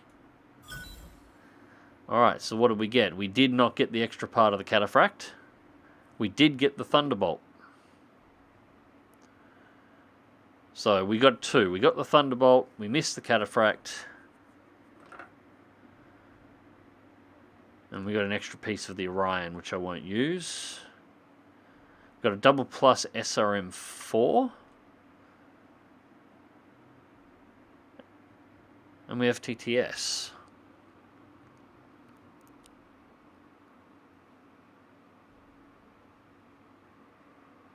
Wonder if I can fit that in the Archer. Plus 2 accuracy to missiles. And 2 tons. I don't know. Might have to have a look at that one. Still, nice piece to have floating around. Shit, didn't see the go live notification. How's it going? Yeah, not too bad, Devil. We've just done 2 assassination missions. I think we've clocked up 5 new mechs between them all. BattleTech is ready to fight, Commander. So we just got the 6S Zeus, which is going to be a seller job, and the Thunderbolt, which is going to be a seller. Shame we couldn't get the Cataphract as well, but we're 2 parts Cataphract now, so I'm sure we'll run into another one. It's a little... Well, I'd put the Cataphract in the lineup. I'd say that much. But it probably wouldn't hang around for too long. I'd use the Cataphract to replace the Dragon if we had got it. I won't end up keeping... where is it? The Zeus. The problem with the Zeus... Okay, so this is why I'm not carrying the Zeus. The Zeus is a pretty awesome mech. And it does have some fairly decent firepower. But it's only decent. It's an AC-5, large laser, medium lasers, an LRM-15. It's mainly a support mech for the assault mech class. And its biggest issue, 920 armor. This is why I don't use it. That's 80 tons. Go to 75 in the Orion, 1,320. Black Knight, 1,240. Even if you pump the Zeus's armor, it still struggles to match up to the mechs that are below it. So it's a cool piece of kit. You can reconfigure it to carry PPCs, and it's actually quite good. And I think it looks okay. But it's a support mech. And it's not really what I need. So it goes. And the Thunderbolt of 65 tons is a great mech, but it's a bit too light for me now. So they can both be sold later. In fact, I'm probably gonna have to start selling these fairly soon, just quietly. Let's repair the Marauder. Alright, so that is our lineup good. The Marauder only took damage because we overheated it. God, it's a good looking mech, isn't it? Probably have to pick something other than the red now, though. We really should repaint our mechs to something else. Alright, so 2 days. Picnic is out in 3 days. Financial reports in 12. Low G pool is also in 12 days. And we have no further missions here, and I'm not doing the storyline mission yet, because we want some assaults, and we haven't got one yet. So it's nearly time for us to bugger off. Alright, so... Agriculture, low gravity planet, moderate population, nope.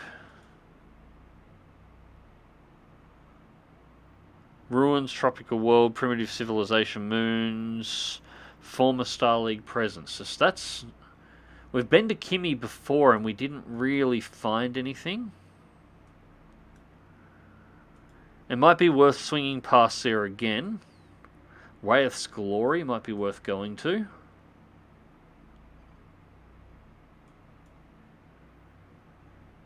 Yeah, we're going to go way off track here at the moment. Panzea.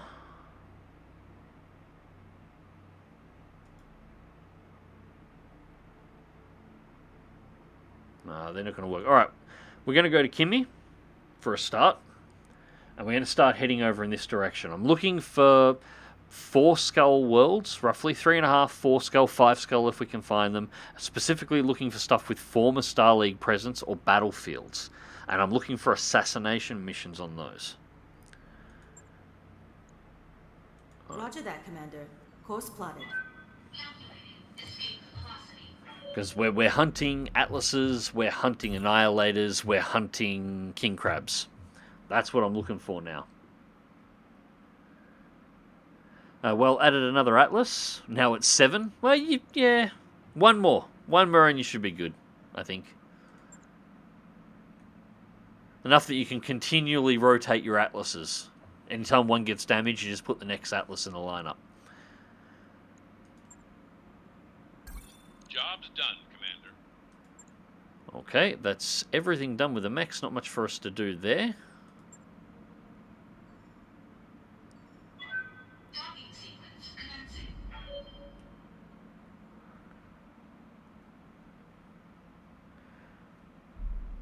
And I added a Chicken Walker meme build, SRM boat.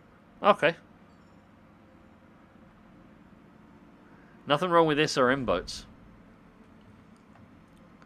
can be way, way too successful if used correctly. Alright, so, I was waiting for these to start picking up, so it's week 98, day 7, Noble Bonds. It's not like I'm the only noble-born person on this ship, says Garajet, slumping low in the guest chair. I mean, here's you. Why can't Medusa harass you about their stupid idea? Apparently when Garajet asked to speak to you privately about something Darius wouldn't understand, it was about the trials and tribulations of being nobility. What is Medusa's idea, you ask? I don't know, something about cooling systems. He wants me to use my connections to get the idea to people who can implement it, and he doesn't believe me when I say that my birth doesn't automatically open doors like that. And even if I did, I can't waste it on bullshit. Garajet gives you a plaintive look, clearly hoping for advice, or at least sympathy. Sympathize with Garajet, but don't get involved. Tell her to send Medusa to you. Tell her to deal with it herself.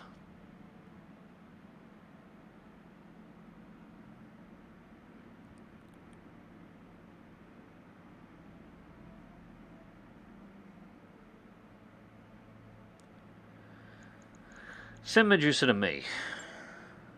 Garajet looks relieved to pass along the burden to you, and later that afternoon Medusa shows up at the door. You scan the roughly written idea and can immediately see he is wasting your time. You tell Medusa to focus energy on being a better mech warrior and leave the engineering to Chief Verdun. Whatever. Medusa has gained the following tags for 14 days, low spirit. Yeah, that doesn't really matter all that much because we're going to be in travel for most of that. We're going to be in travel for 13 days at least.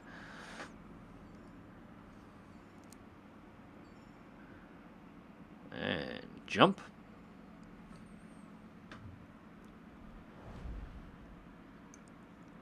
I like the fact that I've always liked the fact that the jump ships, your travel time actually includes their spooling time.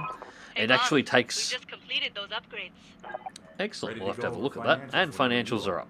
So 573,000 operating expenditure. That's fine. We'll just go for single, no points in morale at this point. That leaves us at 2-4. We won't have enough to do any of the major overhauls at this point, but I can grab another one of the small ones for engineering for the morale. We'll do the hydroponics garden next.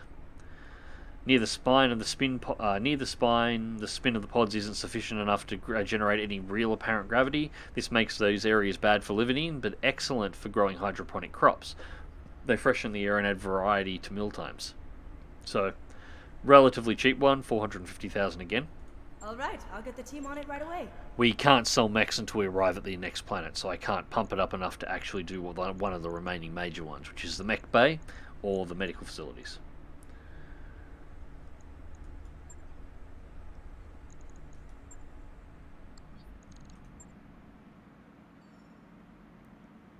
But yeah, in lore of BattleTech, it actually takes a couple of days for a jump ship to spool up its engines to be able to complete a jump. They can emergency spool, and jump almost immediately, but they run risk of potentially damaging things. So depending on how far they're jumping, it usually takes a period of time for them, 24, 48 hours to actually spool the engines to be able to complete a jump safely. And they remembered that here, which makes sense. The guys who made BattleTech included team members from the original FASA that created the entire game to begin with, so you'd expect them to get it right. Looks like we've arrived, Commander. That's the only clip that I don't like. The Argo should enter orbit backwards to do it correctly. Alright, so we'll visit the store for a start, see what's floating around. Alright, so buying, we have an Archer, Blackjack, Commando, Cyclops, Javelin, Orion, Urban Vulcan. Extended range small lasers. Nothing much too impressive here. Okay, that's not really what I'm here for. Contracts, what do we got on the local market? Or the local contract list, rather. Alright, incomplete intelligence. Destroy base, not really what I'm after. Man of the People, escort mission, nope. Lost Air, recovery, nope. Assassination mission, only a 2.5 skull. Capture base. Thorn in the side, assassination mission, that'll have us run back the other way. And it's a 4 skull, but that's back where we were coming from. Smugglers funded by the Directorate have set up outside of our borders, causing an outgoing problem for restoration operations. Would like to cut the head off this particular snake with a targeted, limited, deniable Australian leader. Ideally, this will shut them down permanently. I like the mission, but you couldn't have offered this one before I left, because that'll take me back in Directorate space, and I didn't want to go there. We'll take Fly Swatter. 2.5. Offering 5, and we get some Capellan rep as well. Capellan's the only great house we've actually got any decent rep with at the moment. Well, we'll negotiate this one. So 313, 418. No, I'll take this one for the money. Although there might be a little bit to pick up on this one. Ooh, have a think about this one. 523. It's only a 2.5 skull though. 523, I'm going to wind up with a whole bunch of really shit mechs, aren't I?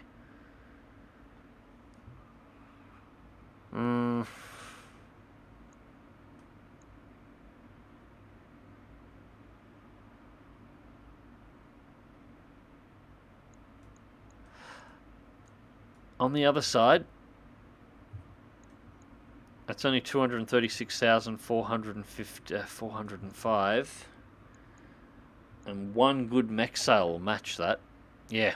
We'll go 523 and see whether or not we can scoop up the entire battlefield. Decker and the Black Knight. We can actually rotate some mech warriors around a little bit here. I think.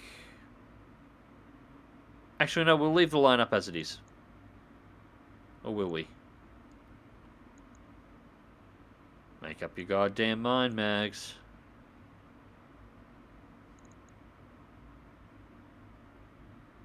No, Decker out. Put Gyrojet in.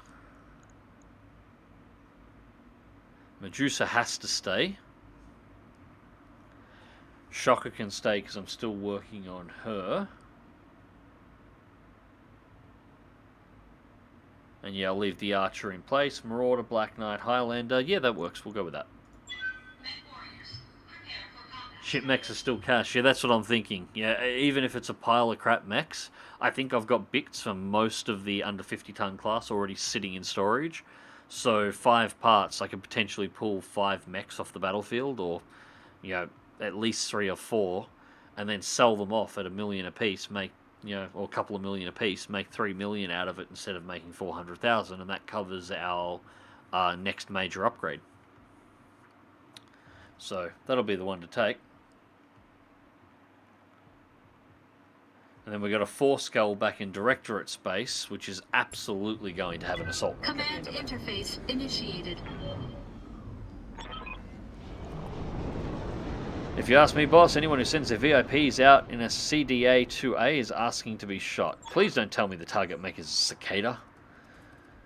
Is there anything helpful to offer, Yang? These little bastards are so fast, watch the VPs, make them run for it. Yeah, the target mech's a fucking cicada. Okay.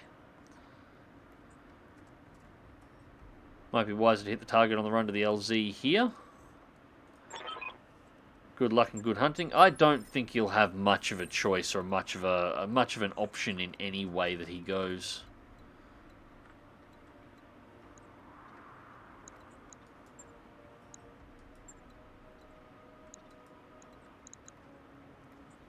Not really. Alright. Best way to do this.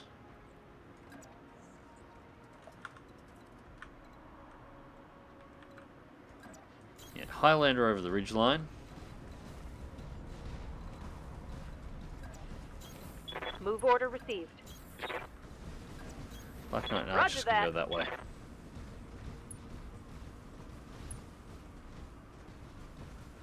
I'm starting to hate Commandos This and looks like a Phoenixes prime because spot Atlas for an slow. ambush.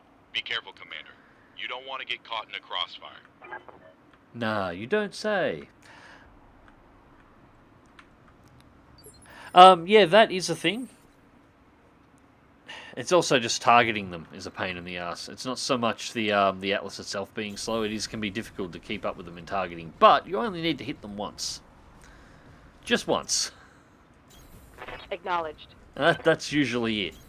If anything, if you're a Mech 5, so if anything, aim a little lower than you would expect. Don't go for the torso. Aim a little lower and basically alpha strike the ground under them, and the explosion will almost always cripple one of their legs, and that slows them up in a real hurry.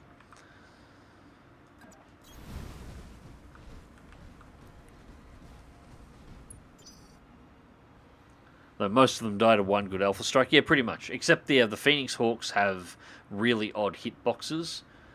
They take ridiculous amounts of damage, far more than they should. Engaging jump jets.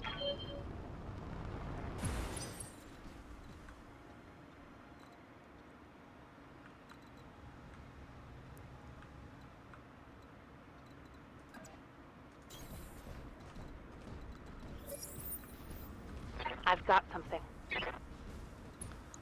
Alright, so we got a Hunchback, Centurion, and a Blackjack. So nothing too interesting.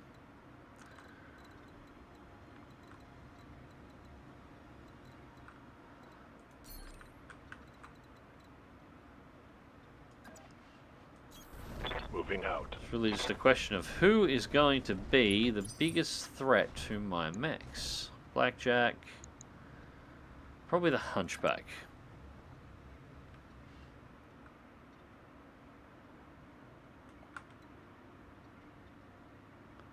Yeah, probably going to be the Hunchback.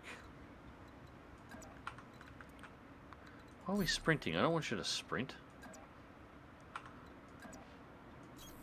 Affirmative.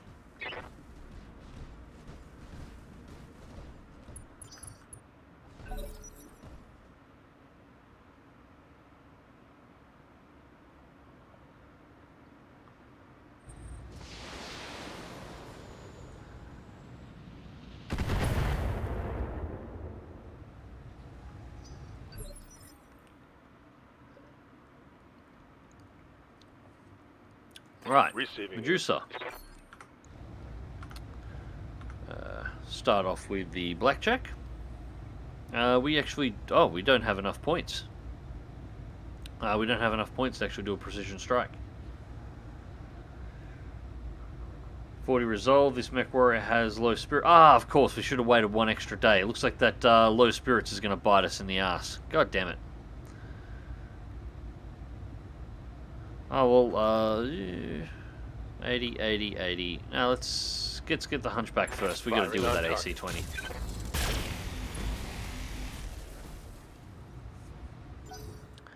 My bad. Should have waited a day. Oh, well, won't matter too much.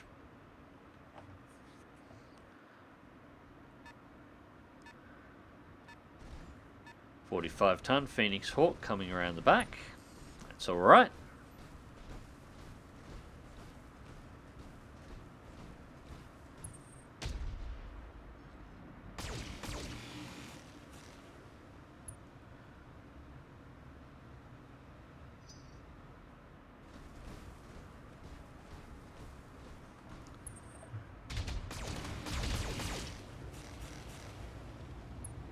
And Blackjack tanks as good as I was hoping it would. I'm showing minor damage. And in comes the Centurion. Fantastic mech.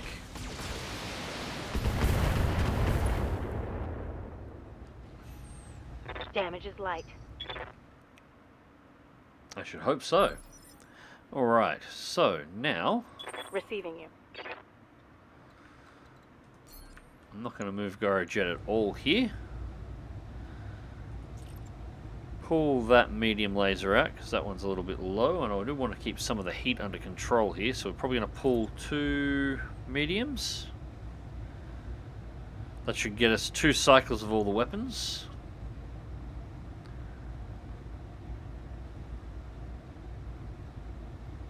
Fire on the Taking the Hunchback. shot. And none of them hit the torso, which is where I needed them to hit to take that AC-20 out of commission.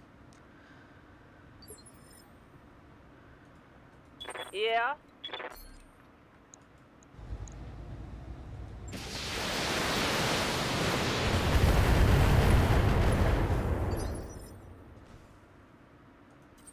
Alright, so Hunter can't actually get into a position to shoot down like I wanted him to. Not yet, anyway.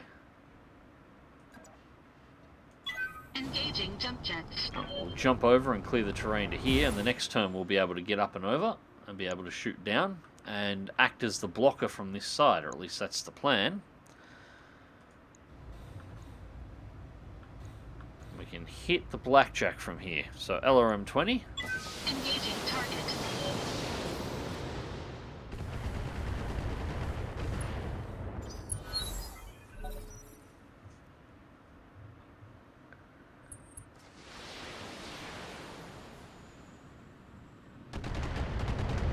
Shots from the Phoenix Hawk, which I'm not too concerned about.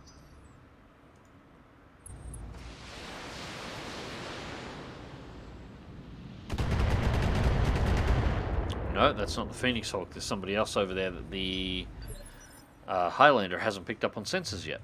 What do you need? Alright. Yeah, still got to remove that Hunchback. I want that AC-20 out of play. So, 2 the head, large laser, 2 PPC, cycling 3. Hopefully it's enough to take him out. Acknowledged. 1 hit to the head. Critical hit, Commander. Enough to send the mech unsteady, but not enough to actually kill it, which is unfortunate. 50 ton coming in. Alright, that's okay.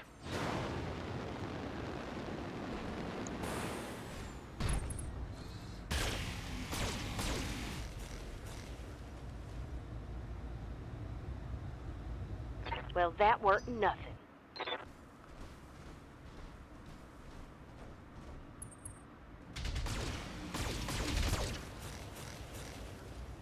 Alright, so I have to start pulling the Black Knight back now so I can get it into the My tree line armor's for the getting evasion pissed off. bonus.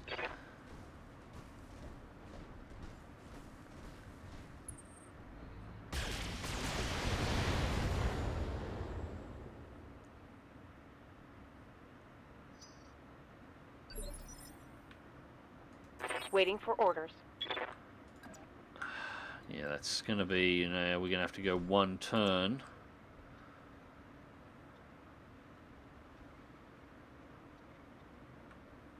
Yeah, we're going to back it up 1. I don't want to give him the rear armor. And if I take it all the way to the tree line, I'm going to give somebody the rear armor.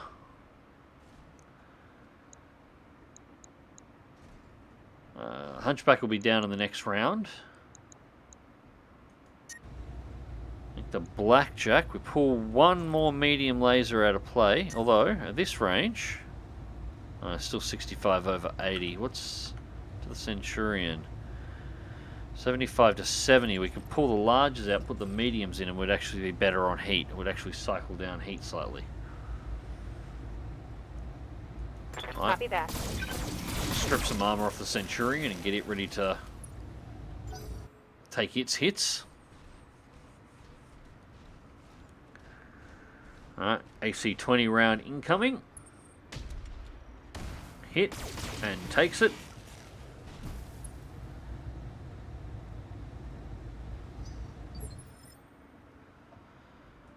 Yeah.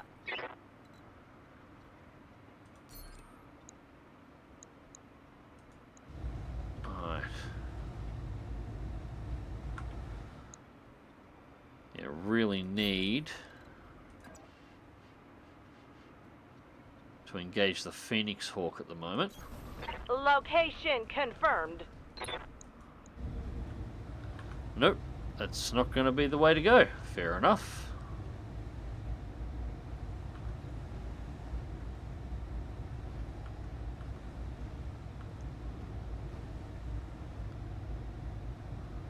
Alright, looks like the Hunchback's the way to go. This is everything I got. CT's destroyed. Let's Hunchback out. That one's done for. I'm gonna have to call the Marauder for a round anyway.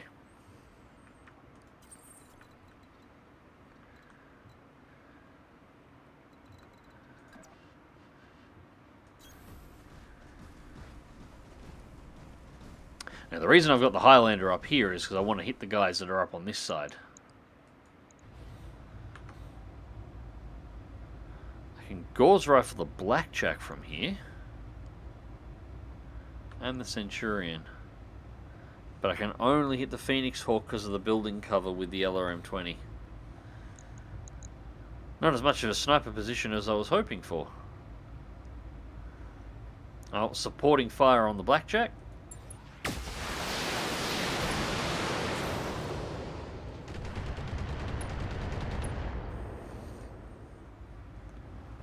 Enemy mech. Critical damage detected.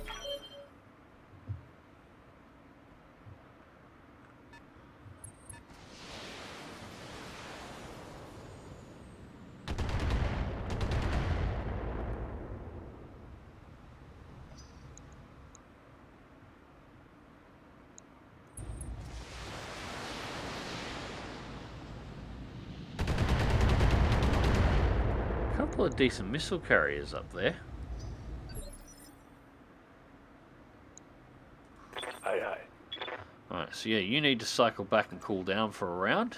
So back the Marauder off into position. and shut her down.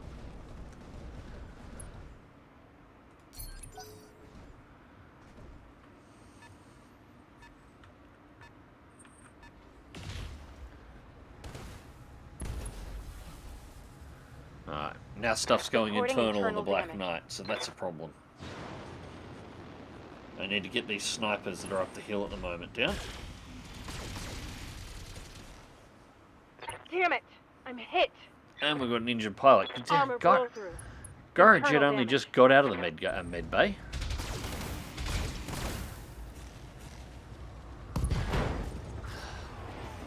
That's the right arm I'm gone. losing weapon systems. That's 2 medium lasers down.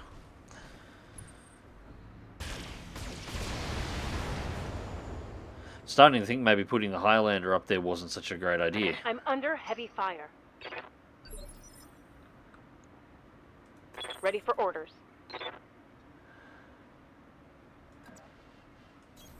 I copy. Alright, now we got the bonus. Heat-wise, yeah, 2 mediums down. I can't cycle another large in. Looks like all the damage we were taking, though, was on that right arm. So the rest of the mech is actually mostly okay. It's just the right arm that got taken off, so... I copy. It's gonna have to do some repairs. I'm listening. Alright, Archer. You can stay right there. You, LRMs off. SRMs and medium lasers. And you missed with almost everything. God damn it.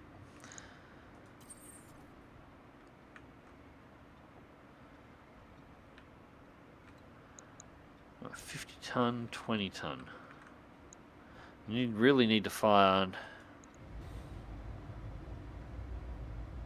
Continue with the fire support over here to protect the Black Knight.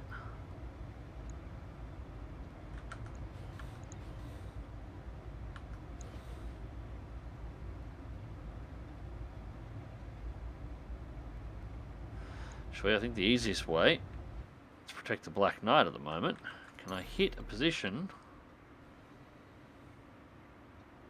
Yeah, if I jump straight over, I'll be in direct line of sight of these two, and they shouldn't be able to ignore me. They should be engaging the Highlander then.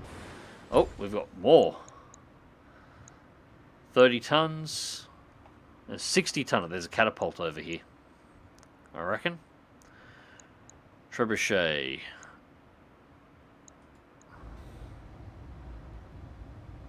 Slightly blocked on line of sight, but I'll take the chance just to get its attention. Structure exposed. Left torso destroyed, left arm destroyed, side torso destroyed, pilot injured. Enemy mech. Critical damage detected.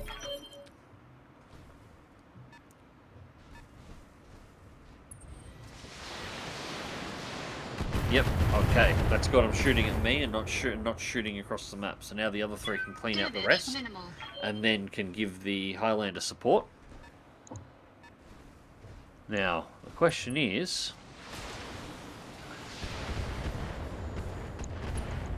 where is our objective guy at the moment?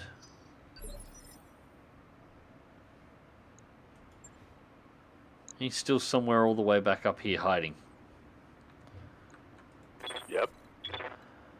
Alright, so, Medusa, Marauder, Precision Strike. 35, large laser out, just mediums and PPCs. Engaging.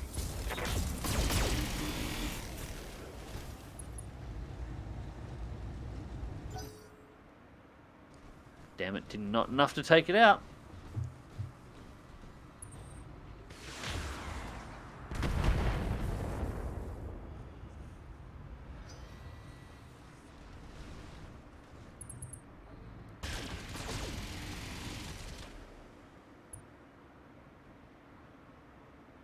Armor breach. Internal damage.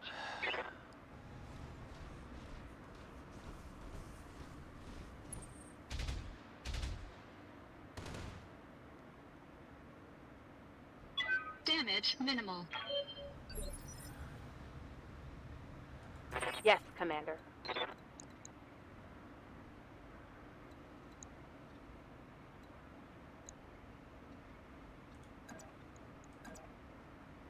Alright, we're going to go melee with the Black Knight just because I need a round of cooling down. Although it's not ideal because it's going to continue to expose my right side, and Coordinates received. but it's just going to keep taking fire regardless. Right arm destroyed, that gets rid of its autocannon. That hit something good.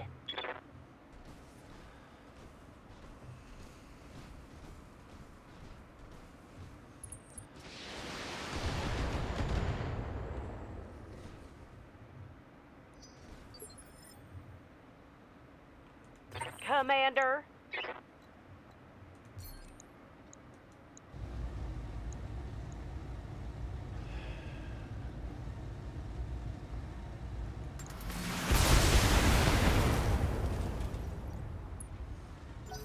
There's not much else I can do with that thing sitting up there at the moment.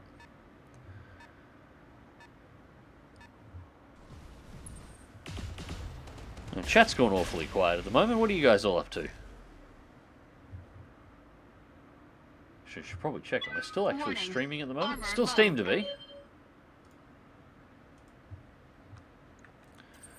Alright.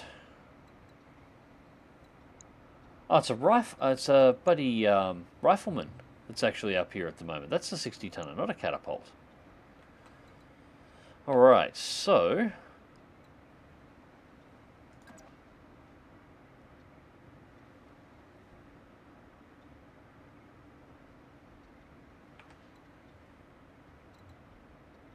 yeah, I don't want to spend all the points for precision strikes around. We really need to start taking out some of these, though. Locust, I'm not too concerned about yet. Trebuchet... yeah, we're going to have to move if we're going to get decent shots on these.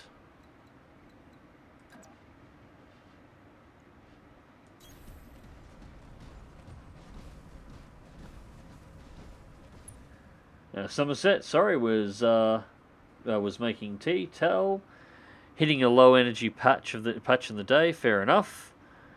Enjoying watching you pick mechs apart. Well, I'm glad you are. Hence the cup of tea. I'm nearly out of drink again. Right. Javelin, Trebuchet. We can hit pretty much everybody. I think we've got to really get rid of the Trebuchet first. We've already started on it. Might as well just keep the focus on. So then there were 3. Javelin can be deleted next to get those SRMs out of play.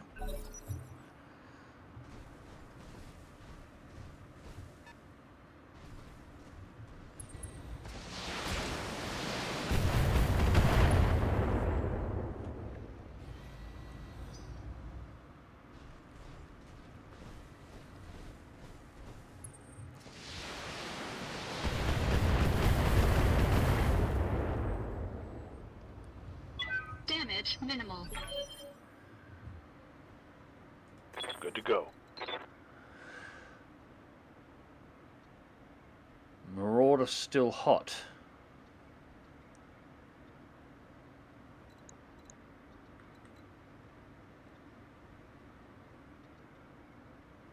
And there's not much I can do about it.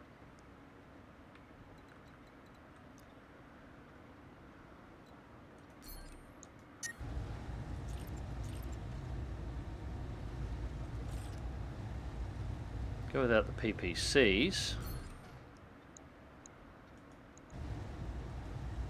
Still get 3 shots at Centurion's head and see if we can remove it from play. Centurion's out. Gotcha.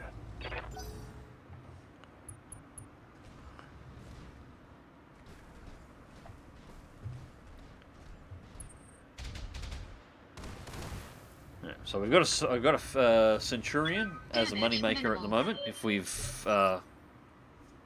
worst case scenario, that's a guaranteed. Commander. Go jet into the trees and make sure I'm exposing just the left-hand side now and not the right. Since the Black Knight's getting a little bit of a working over here. And we are going to hit it with basically everything we've got to do as much damage to this bloody thing as we possibly can. Hopefully while it's overheating we'll destroy some heat sinks. Vector's thrust kit destroyed. Target's Nice. taken a critical hit.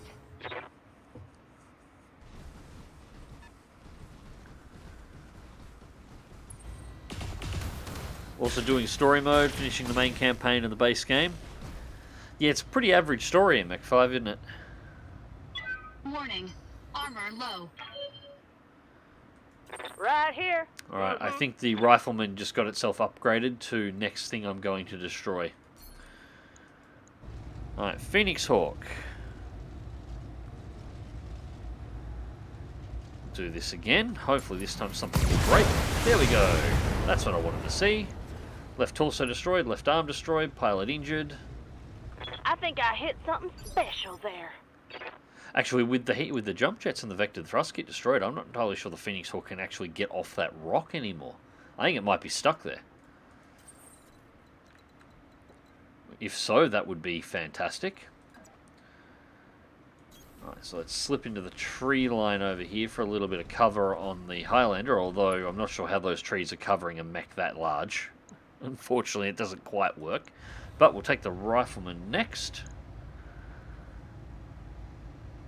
And again, let's cycle All everything at it. weapons committed. I'm pretty sure that hit the cockpit. Enemy mech. No, Critical apparently damage not. Detected. God, that looked like it hit the cockpit.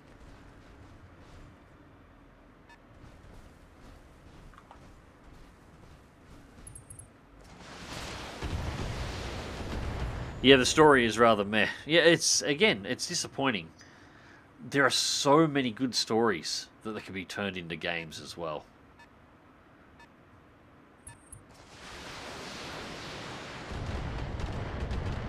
Actually, while everything's cycling through...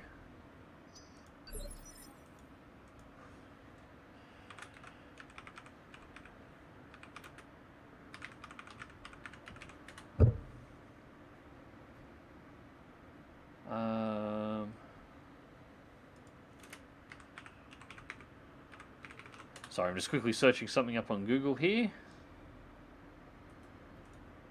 Right. I'm going to pop a link in here for a YouTuber by the name of Razorfist, that some of you may have heard of before. He can be a little bit politically divisive, depending on what your politics actually are. But if you put the politics aside, which I thoroughly recommend you do, and check out that video, he has an exceptional talent for doing audiobooks. And what that is a post-Clan Invasion book called The Ghosts of Winter that he did a full audiobook for.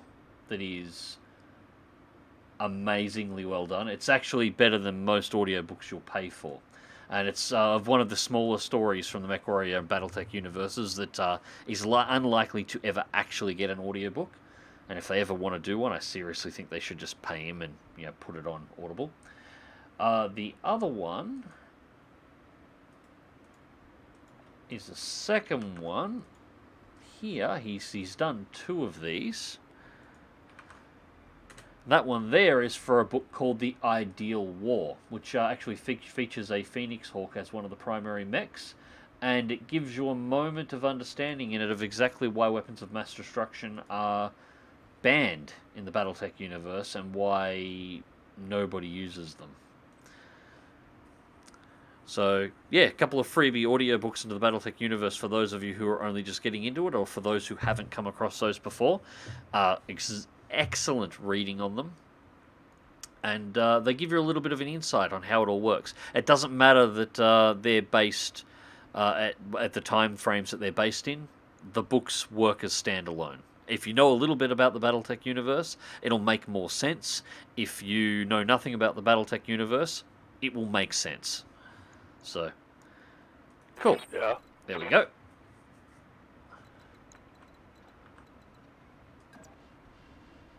Now, On it.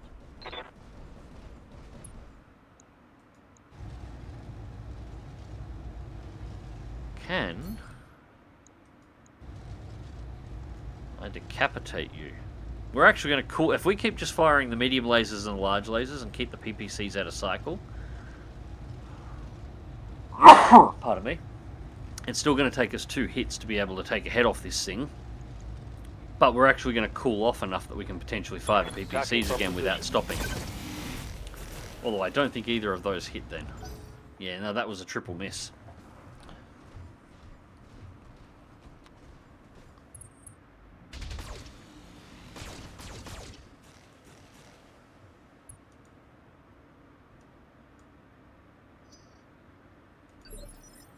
Alright. Orders. Move Copy Gyrojet that. south and around. Again, keeping that right-hand side covered up and away from the blackjack. Now, what have I got to shut down on you? Probably be the large. One of the large lasers out of play. Just to make sure. I should probably pull both out. Hopefully the 4 mediums are enough to actually core this Phoenix Hawk. Yep, that's enough. Alright, so that gets rid of you. Tango down. Because that thing was just annoying.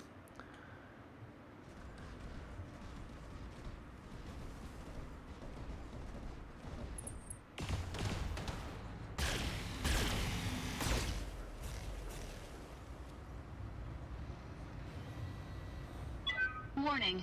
Armor low.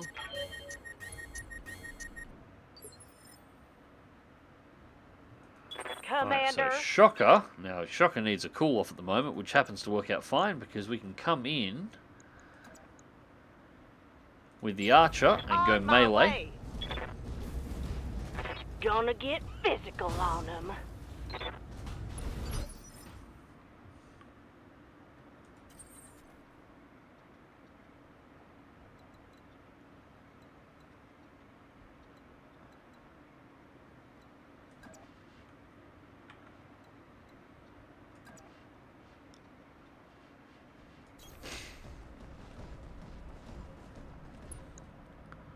Alright, let's engage multi-target mode. Designate A, designate B.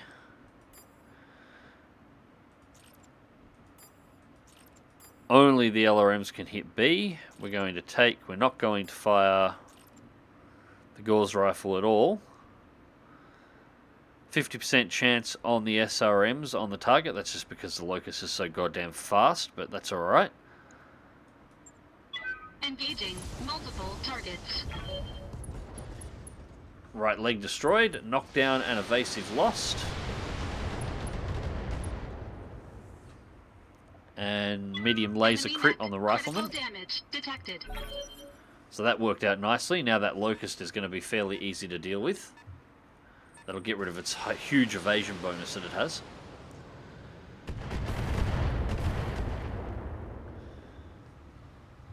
Armor's about falling off right there.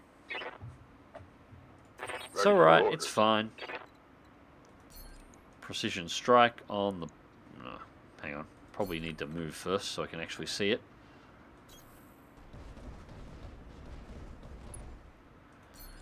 Precision strike on the Blackjack.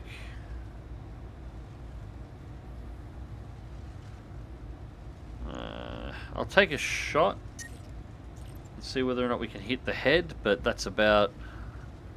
We're probably going to call this scene. Roger.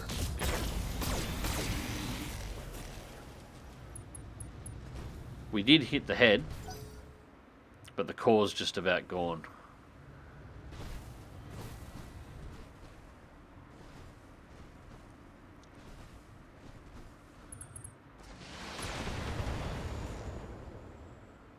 Gotta say, I'm impressed with this little Locust. Warning. Armor breached. Internal damage. Standing by.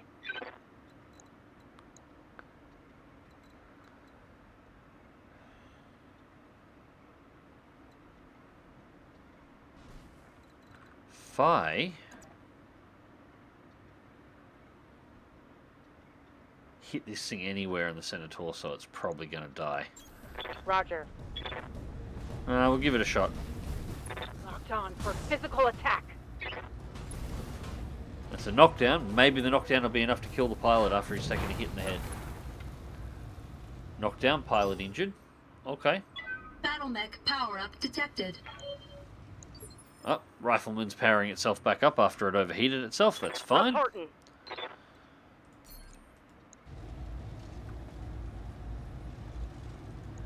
Put you to aim just there.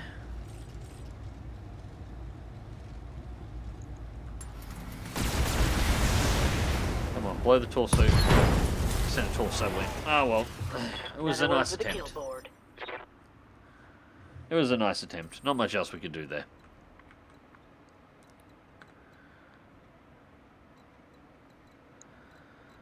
Alright, so I'm going to do a multi-target attack again. A, B, LRM's on B. We can't hit it with anything else, so we're going to do everything else except the Gauze. Yeah, except the Gauze rifle on A against the Locust. This should kill the Locust. Hopefully we'll blow the torsos, or one of the torsos on the rifleman. Engaging multiple targets. There we go, pilot incapacitated, Locust is out of play. Right torso destroyed, side torso destroyed, pilot injured. Enemy mech. Excellent. Critical damage detected. Unfortunately, I don't think we'll be fast enough to get the Marauder over here to actually snipe that thing out.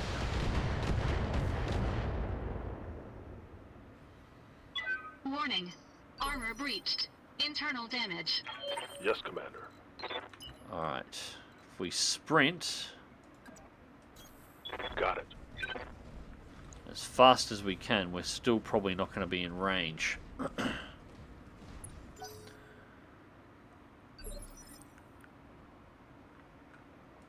Good to go.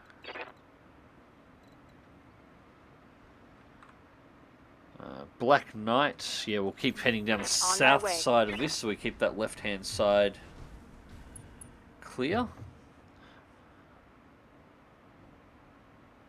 Black Knight took a lot more damage than I was expecting it to. But still, it did exactly what it was meant to do. It tanked about as good as I was expecting it to.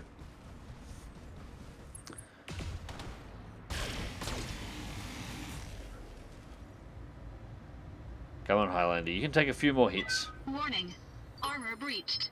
Internal damage. I copy. Moving.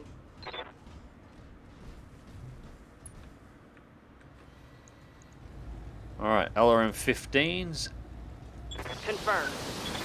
at Rifleman.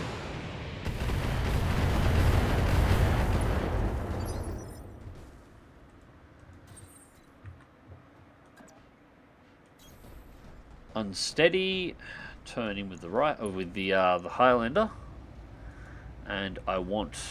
Yeah, we're going to try precision strike. Left torso, LRMs and SRMs out, just medium lasers and the Gauss rifle. Left torso destroyed, left arm destroyed. We took the CT. Damn it! Enemy I was mech hoping the destroyed. CT would survive that. Oh well.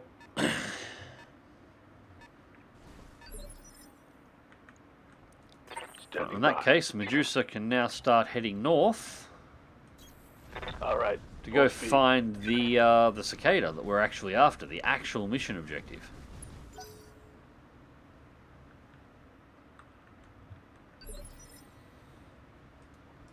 Receiving you.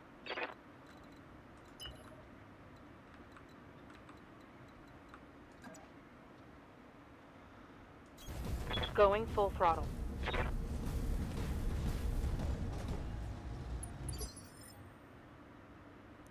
Commander. Sort of cut into the Affirmative. value of this mission in terms of money making, just slightly with the damage that we've taken so far. Lock in target.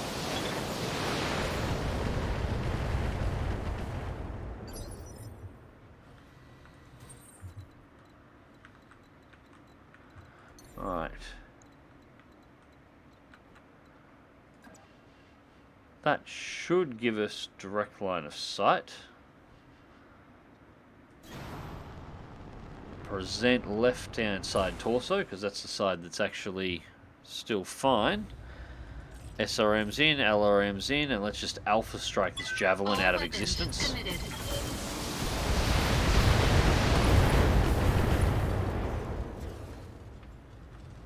Enemy mech. Critical damage detected. Commander.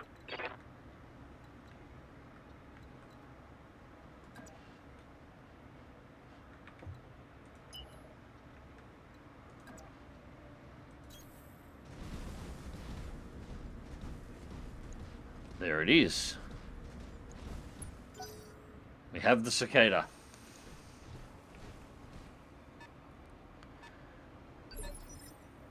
Where the hell are you trying to run in the back corner there?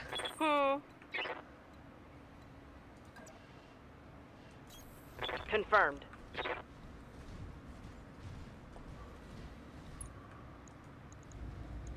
Here we go.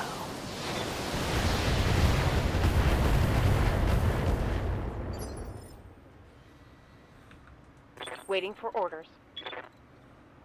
That poor guy is having a pretty bad day at this point. Moving out. Being in a javelin surrounded by a part of a Black Knight, an archer, and a Highlander. That's not what you would call a great day. Engaging with target. Kill confirmed, Commander. Alright, Hostile that's him out of play. removed. And that just leaves the Noble.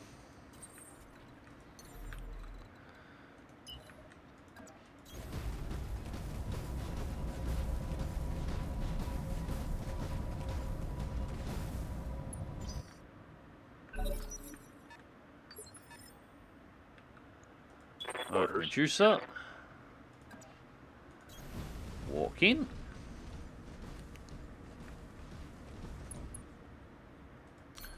Precision strike. Cockpit. No, one PPC, large, two mediums. That'll do. Primary target damage, Commander. Right arm is destroyed and the cockpit took a hit, and I have enough heat left over to be able to do another Commander. precision strike immediately after. Roger that. And I'm pretty sure it said the escape point for that guy is up here somewhere, so he's going to be running directly towards Hunter. Commander. I'm on my way.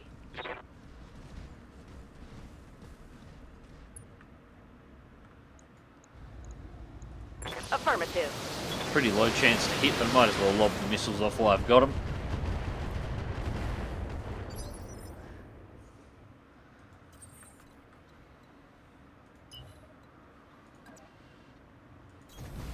Full throttle.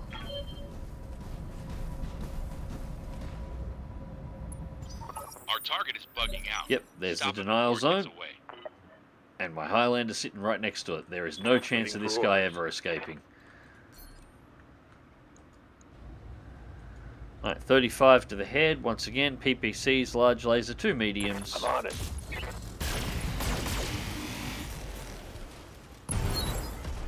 Lethal damage, pilot incapacitated. Tango down.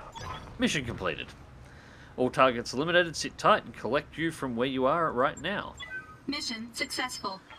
So we're going to have some repairs and some replacement bits that we have to do for that one, but we should have enough mechs to cover it. Alright, so the payout was 81,000, even with the bonuses, which is fine. Black Knight's going to need a rework. We lost 2 heat sinks and 2 medium lasers in that.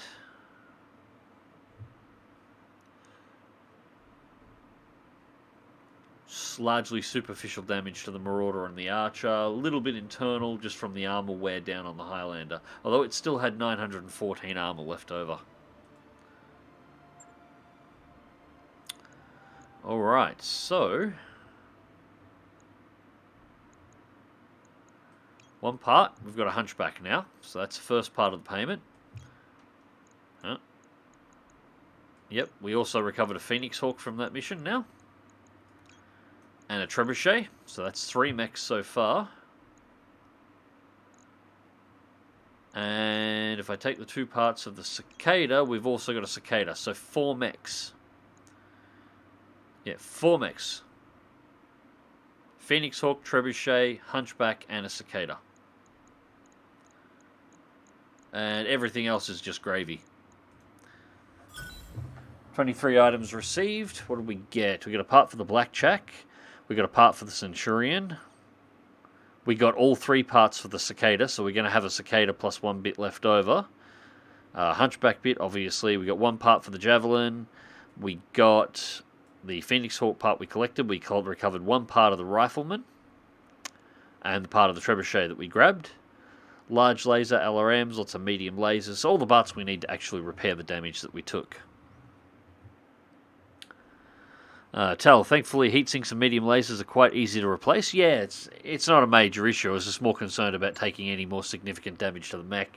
And it's more annoying that Garajet just took another point of injury, so she's going to be back in the med bay after I've only just managed to get her out. Mech is ready to fight, Commander.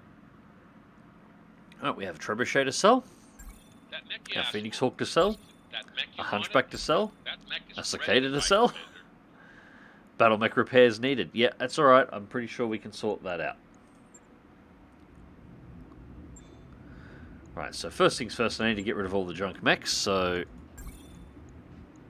Hunchback can go away, Cicada can go away, Phoenix Hawk can go away, and so can the Trebuchet. Alright, so those are all away. Now, it should be pretty straightforward to repair the Highlander. And the Black Knight is going to need some refitting and reworking. So we'll replace that arm. Yeah, we need to shuffle a few bits around here because I made some terrible mistakes earlier on. So we get those 2 medium lasers back into place. That's perfectly fine. Let's pull those heat sinks out of that arm. And equipment. Let's put the heat sinks in the legs, which we should have done in the first place. While we're at it here, let's repair everything. Alright, so that gets us back to 75 tons and a far more sane setup. But what I'm thinking we might do here, firing everything in this thing wasn't a great idea. It was generating too much heat anyway, so we might pull one of these medium lasers out. It drops our firepower down slightly, again, which is what we were trying to avoid last time. But equipment, we can whack an extra heatsink in the center torso on this one. That gets us up to 5 points of heat efficiency, which means we should be able to alpha strike probably 2 times without overheating. So 2 turns, full alpha strike, all weapons fired. And then on the 3rd turn, if we pull 1 laser out of the cycle, like 1 large laser out of the cycle, we should be able to fire everything else, and we'll actually be losing heat overall for the next 2 turns until we can alpha strike again. That should work.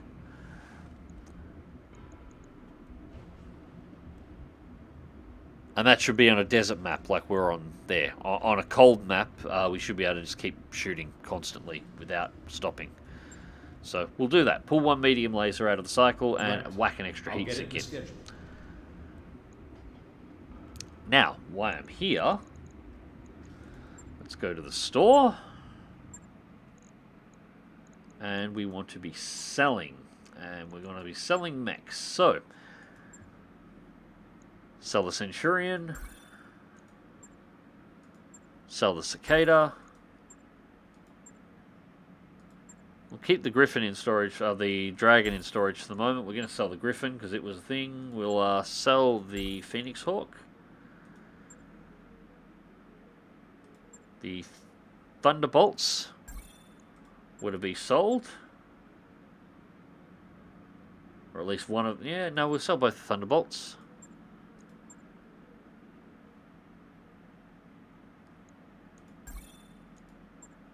We'll sell the Trebuchet. I'm keeping the Crab.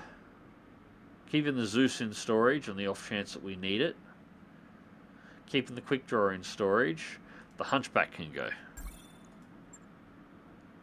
Keeping the Kintaro. Alright, that gets us up to 6 million. So that's not so bad. Okay. Contracts. What else do we have here?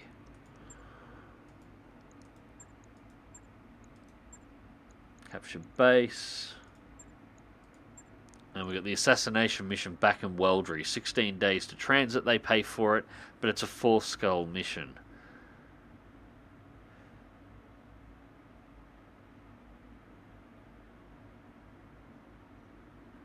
Causing an ongoing problem for restoration operations. We'd like to cut the head off this particular snake with a targeted, limited, and deniable strike on their leader. Ideally, this will shut them down permanently.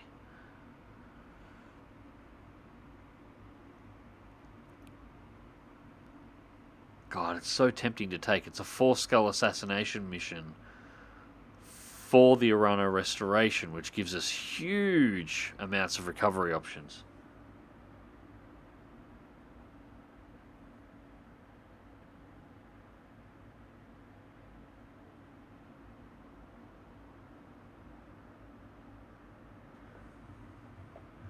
Tell she's racking up frequent plaster points. Yes, she is, unfortunately.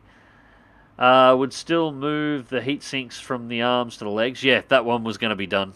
I just, I missed that last time. I don't know how I missed it, but I missed it. Incomplete intel looks like a decent way to make money.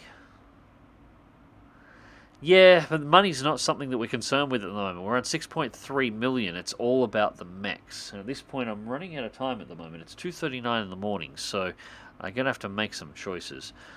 We might have to make the jump back to the Arano restoration to do Thorn in the side. The work you put in on that thrust controls really paid off. Steering is buttery smooth. Where is the main mission at? The next main mission. It's on Itram.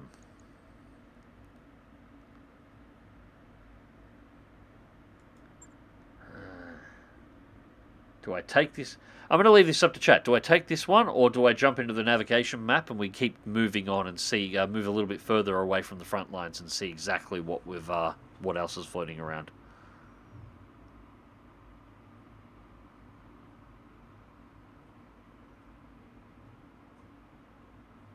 Go on and do it? Alright, we'll go on and do it. At the very least, it pays for our trip back. Alright, 312, 315. No, we're going to take 312, and I'm going to take 319,000 out of this. Hopefully, once we've completed the multipliers, that'll be about 500,000, which means it should cover a month's worth of operating expenses. 16 days to go through. Bio command. Engines prime. All hands prepare for And the Argo is off.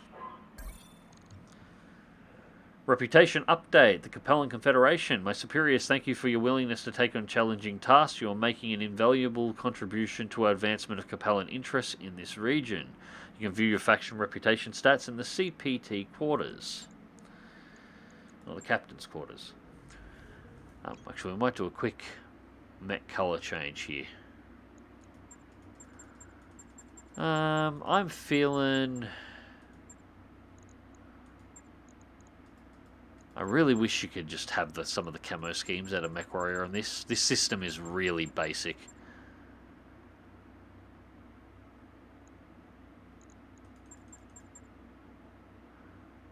White on the highlights. Yeah, green with white. Actually, with the amount of desert worlds we're seeing.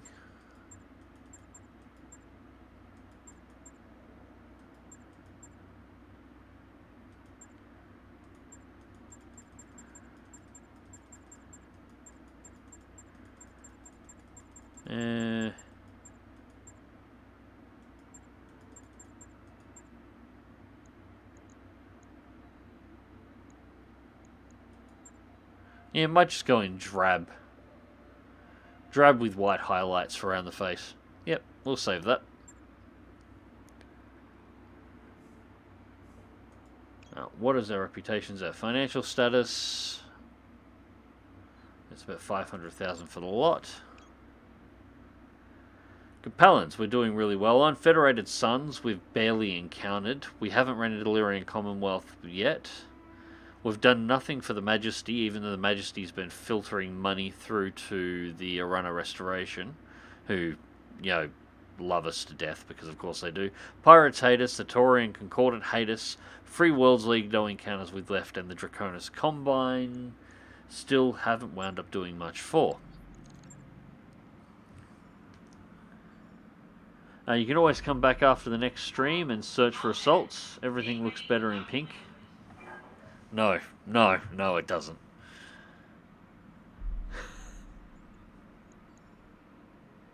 I wrapped up that job you asked for, Commander. I'm not dead meat.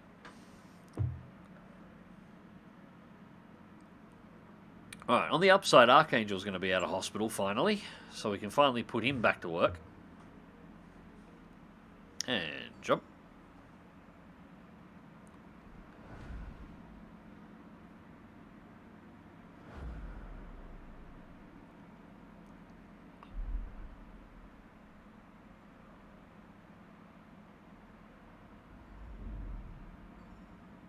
God, this makes me want a space game. Medical point penalty is expired. Excellent. Hey boss, we've just completed those upgrades. Alright, hydroponic garden is done. This means with 6.3 million in the bank, we are doing one of the big ones now. So we can do either the mech bays or the med bays. And the med bays are actually usually arguably the more important ones. See, what the mech bay does gives you +4 tech points. Faster repairs on mechs. Okay, that's important. That's good. And it gives you another row of mechs that you can put in. But the med bay, chance of death from incapacitating damage, 5% less likely. Chance of death from lethal damage is 5% less likely. It actually gives you a chance to survive if something goes wrong with your mech warriors. Plus 2 medical points. So I am going to grab this one at 2.7 million. Roger that, Commander. I'll get the crew moving. And that's the last of the medical bay upgrades. And hopefully that'll keep some of our guys alive. At the very least, it'll get them through the healing process a little bit faster. That's really all we need to do there.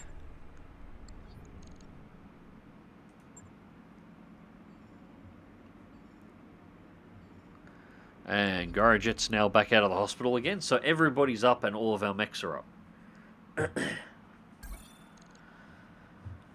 Proceed with the current contract.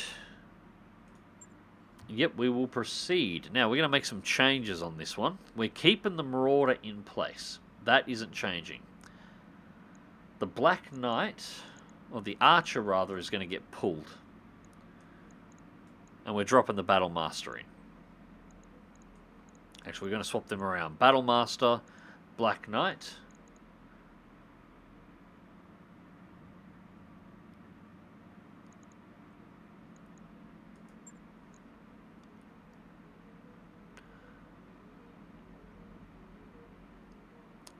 We'll keep the Black Knight in. Marauder.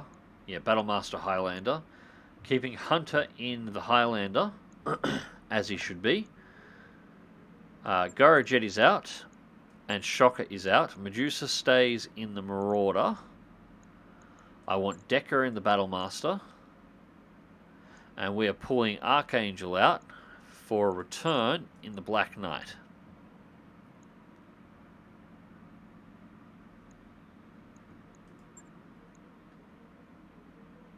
Battlemaster's completely fresh, but it should be ready to go. 6 medium lasers, PPC, SRM6. That should be good. Okay, so that gives us a 90 ton, an 85 ton, and 2 75 tons. One of them being set up as a sniper.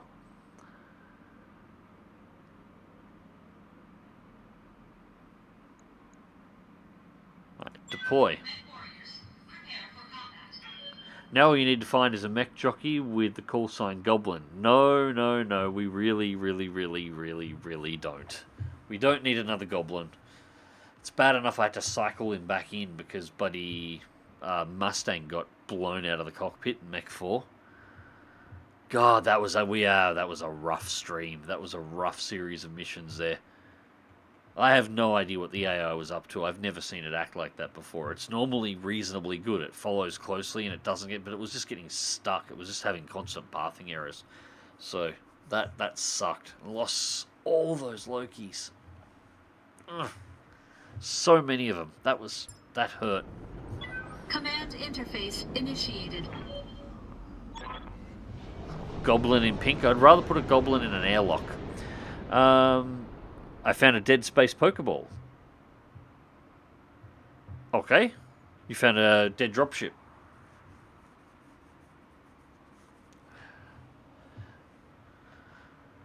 This is the area where the smugglers reportedly set up shop. Intel suggests hostile directorate units in this area be alert. What is that?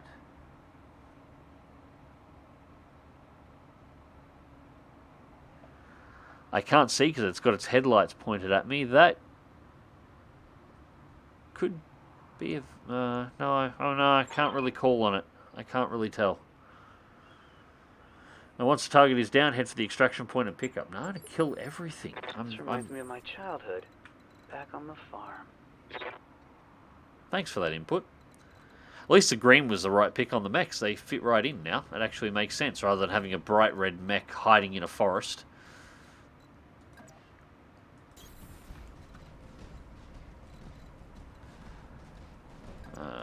Battlemaster out.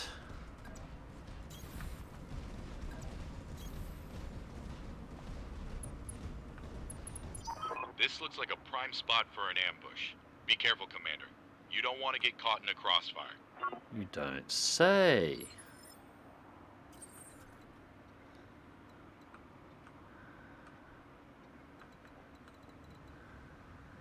Right, tree lines through here. Target is up there.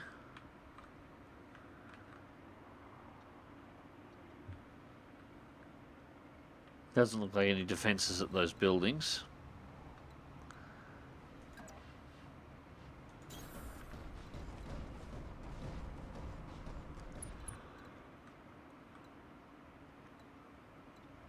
Nothing from the right yet.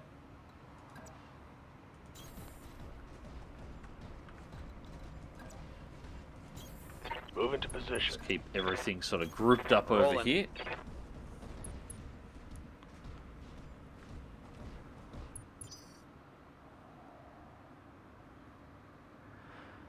So Europe has 12 fresh Lost Ark servers and 7 pre-order ones, and they are all busy, with 3 to 10k people waiting. Yep, that sounds about right. That sounds what the major problem is with Lost Ark. They've not launched for some reason. God knows why. The amount of hype that was blowing around that game, they should have seen this coming. But apparently, they just underestimated the number of people that want to play, and they just don't have enough servers. And so everything's overloaded. It could be that they're expecting the numbers to drop off rapidly, as tends to happen with MMOs. You get a big, especially with free-to-play ones, where you get a big initial period of people coming in, and then within a couple of days they drop off, and they don't want to overspend on servers initially that want to wind up empty in the long run. It could be that they're trying that, but it seems risky. I would have expected them to put more servers up. Onward.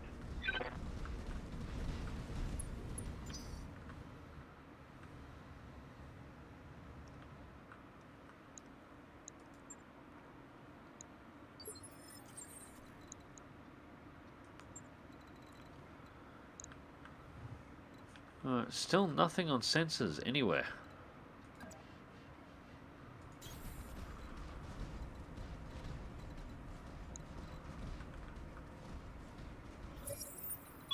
Enemy detected.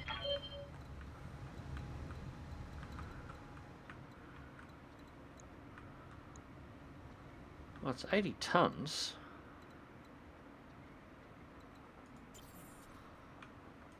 Yes, Commander. Heading out.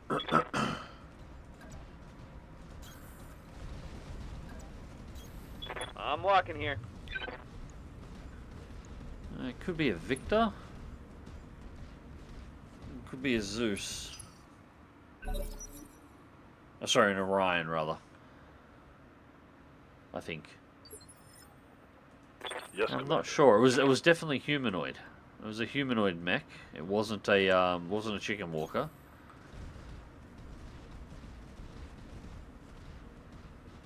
Wish I just got a better look at it, that's all.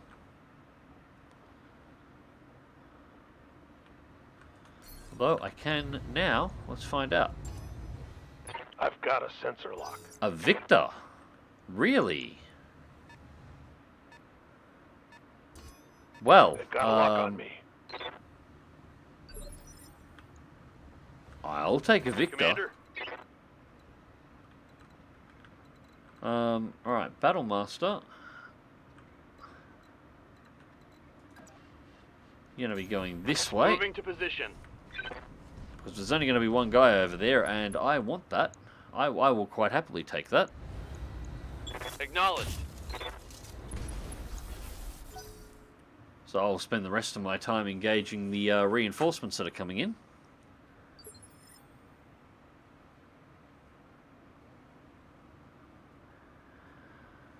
Jeffy B still butt mad over the Dutch bridge backlash. I'm not sure what that is. Call me out on that one. I'm not entirely sure. But no, it'll all be just money. It'll be, if I had to make a guess, I'd expect that's exactly what they're doing. They've made a call not to launch too many servers because the servers will be expensive to run, and they'll be holding off Roger that. on deploying too many servers. Well, that crippled the Wolverine quickly. Oh, They'll be like that expecting shot. something like what was the other Amazon one that launched recently? The Old World or New World. New World. They'll be expecting like a 50 to 75% player drop off over the first 2 weeks. So they'll be keeping the server numbers small until the drop offs happened, and then see where they're at. Minimal damage.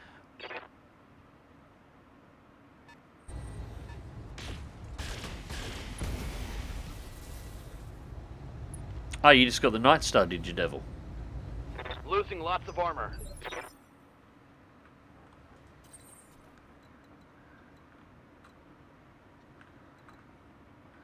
Yep, it's okay.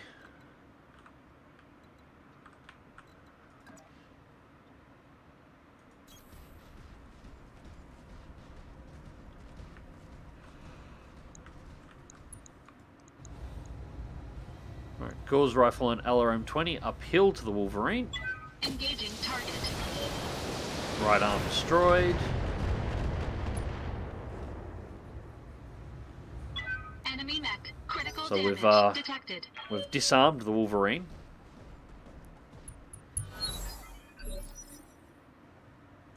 Commander. And Medusa is going to go over here and tackle this Victor. I can see what they were hoping to do with the Night Star. They were hoping it would be a another nice. I'm going to sensor lock it again since I can't do anything else.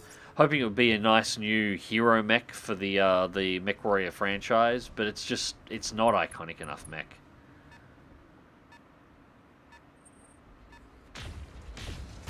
And the fact that it's the reward at the end of a fairly average story is a bit, yeah. Orders?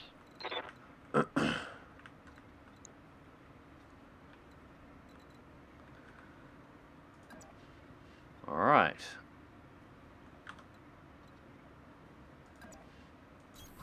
Move order received.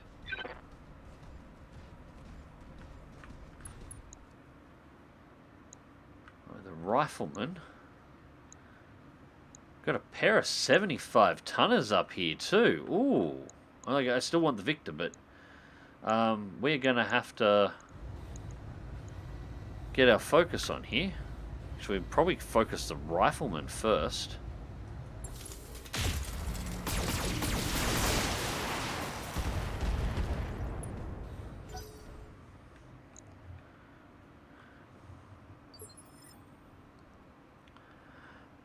Talon, how many years did it take to plan that ship and how many years to build it? They knew... Oh, wait, this is about Jeff Bezos, them having to knock over a bridge so he can get his yacht out, right? This is what it was. Jeff Bezos' new super large yacht will require a historic bridge in the Dutch city to be taken apart so it can pass through and get to the sea. Since the bridge is an historic monument and the press has reported on it, in a less than favourable way, people are protesting it. The plan AFK is just to take the central part of the bridge away and put it back right after the dummy tall yacht passes through. Bridge would be out of action for about a day. So yeah, some cunts making stick out of thin air, to be honest. And Bezos being a fuckwad with too much money, nothing new either. Yeah, no, I say get fucked. You had a yacht that was too tall, built on the far side of a bridge that it couldn't pass under. That makes you an idiot. Either you don't get to sail your yacht in the ocean and your yacht gets to, your super yacht gets to stay in the dock for the rest of its existence, or you cut the top off your yacht and then pull it through under the bridge and rebuild it on the other side. You've got the money to do that. You don't pull the bridge apart, even if it's only for a day. It's... You know, it's ridiculous. You don't. That's common sense. The shipyard where it was built should have known the height of the bridge, and should have known that the thing needs to be able to fit under it. You don't get to disassemble the infrastructure to move the boat out. That's not how it works. Standing by. Cut the top off the yacht. Drag the yacht through, rebuild it on the other side. If that means the yacht's out of commission for another 6 months, I think he'll survive. I'm going. Yeah, I don't think he's going to miss too many fishing trips.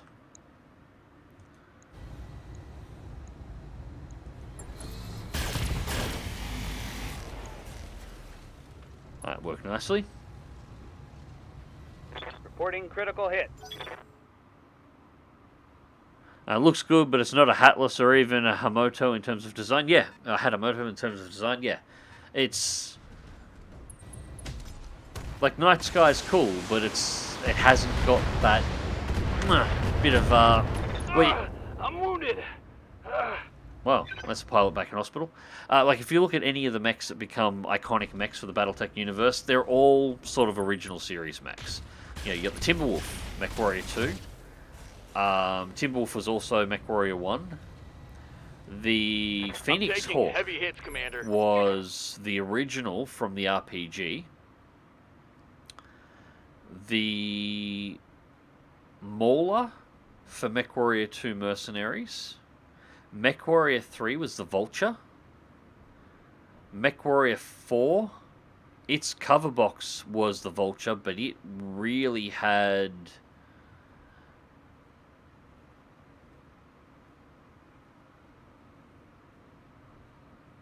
no, Vengeance really put the Uzil on the map. And then MechWarrior 4 Mercenaries was the Warhammer. And the poster child for modern BattleTech is obviously the revised Atlas. So these are all old mech designs. These aren't new designs. These have been part of the game essentially since its inception. All of these. What have we got? Orion, Rifleman, Black Knight. We've got another Black Knight up here. Alright, we're going to have to destroy some mechs really quickly here because there's a lot of firepower lumped together up there. That is a really nasty star. A really nasty lance. God, I'm in clan thinking mode. The Wolverine's basically not a threat anymore. The Rifleman's had half of its gear blown off. We really need to cripple that Orion. I wouldn't mind. I can hit the Wolverine at least. Alright, so what I'll do, multi-target, Orion can be A, Wolverine can be B. Gauze Rifle and LRM-20 into A, everything else in the lineup into B. Hopefully that'll wipe out the Wolverine and cripple the Orion. I think that should work. Engaging multiple targets. Yeah, that worked. That was a get-fucked ammunition explosion on the Orion. That wasn't enough to kill the Wolverine, but that definitely sent a less than subtle message. Oh, come on, Marauder, you're going to have to take a few hits here. Oh, my armor's melting off. Yep, you're not built to be able to tank a Victor, but hopefully you won't have to do it for very long. Precision, hang on, first things first, move, make sure you're in cover. Get your evasion bonus from moving, and also that'll clear your stability. Precision strike, cold shot head, all weapons. Hopefully we'll take the Victor's head off in a single round. Target damage. Yep. Concentrate your fire and bring it down. Nicely done. Very nicely done. I do like a Victor. That'll do quite nice. It's no Atlas or anything else, but this is going to be the last mission I'm going to be able to do tonight. So, yeah, a Victor will do. A Victor will definitely do. And it looks like the other backup forces have just started arriving.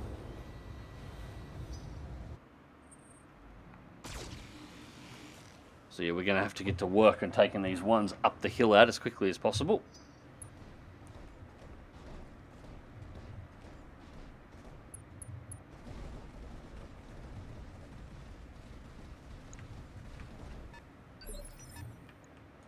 Commander? Alright, Decker.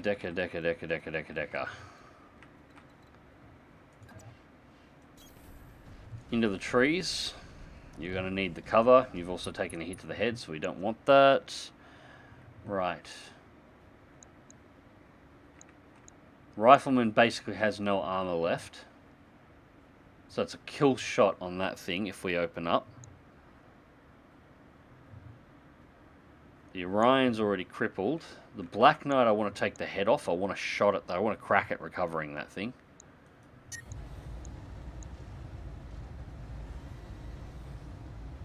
Alright, that is way too much heat.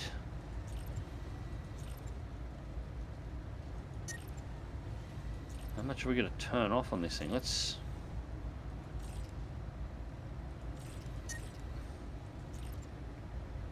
Alright, we can only fire 5 medium lasers.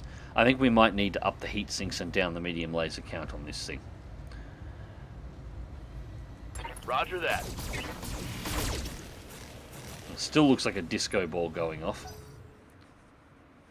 And that should take off most of its armor for the center torso section, which should make for a clean kill in the next round. Yes, Commander. Archangel in the Black Knight. Where are we going to put you? Yeah, I'm going to keep you just where you are in the tree line for the moment. I'm not going to bring you up because your armor's a little bit softer than everybody else's. But those two large lasers... And you can multi-strike. Okay, so target 1 for Orion, target 2. Everything else on B. The hit chance isn't great, but it shouldn't take much. There's not a lot of Wolverine left there. 1 for you, and 1 for you. Too low, that only hit the legs, so not enough to kill it.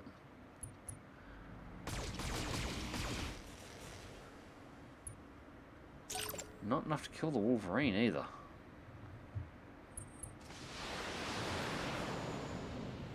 Missiles coming in.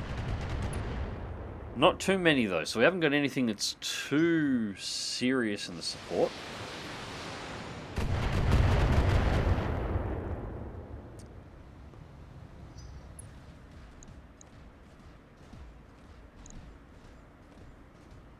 Ace pilot, the Orion's now running away.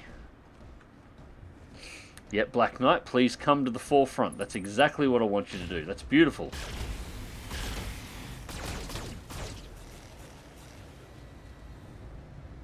Battlemaster needs more armor.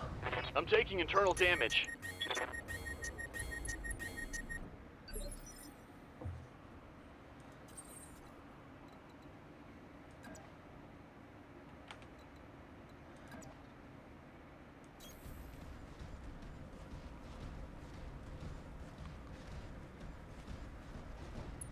Yeah, you tanked a couple of big rounds in there, I suppose, so that makes sense. Alright, so Orion...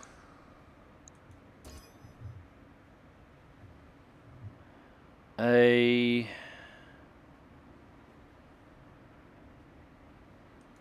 B B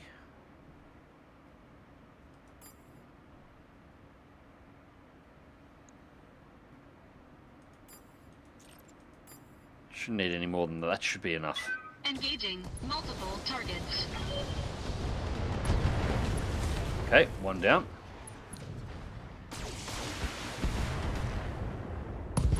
Wolverine goes. Nice. Enemy mech destroyed. Watch my 6.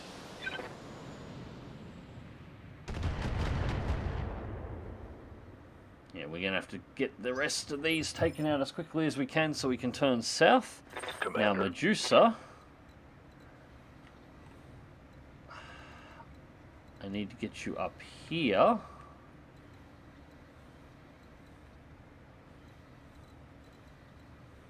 Is there anywhere where I can get a direct line of sight? Anything further out I can't.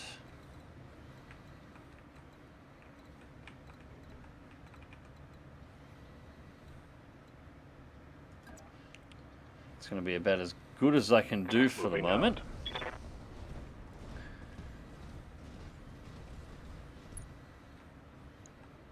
Alright, precision strike up.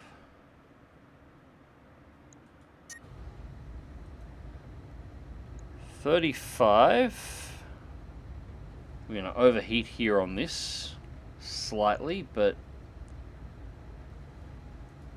although if I pull the large laser out, double PPC 95. Yeah, we'll give that a shot. Acknowledged.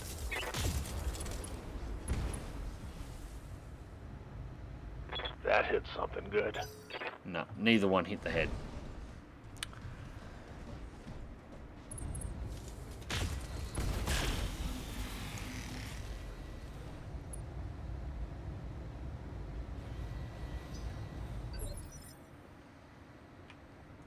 Waiting for orders. Moving to position. Out of the trees because we have to move these guys south quickly.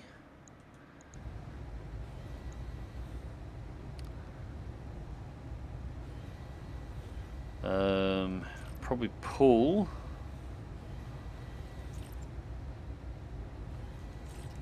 That's 3 mediums, 2 large lasers. That should be sufficient enough to kill the rifle. confirmed.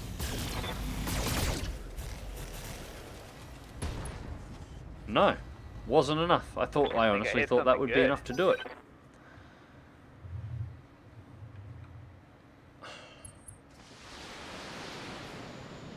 Oh, would you stop shooting me, Battlemaster?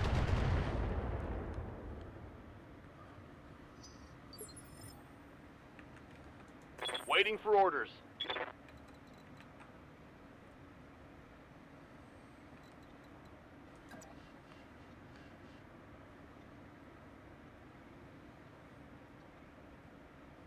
Yeah, Rice or torso is not going to take much more. I really need... there's not really much I can do about that until I can spin it around.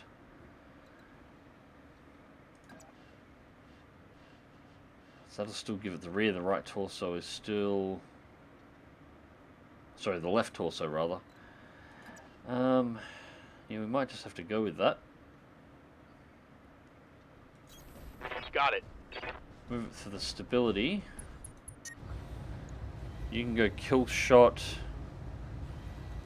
Hopefully, kill shot on the rifleman.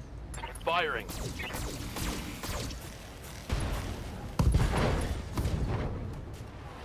Not kill shot, Target's but taking a that critical hit. completely disables the rifleman.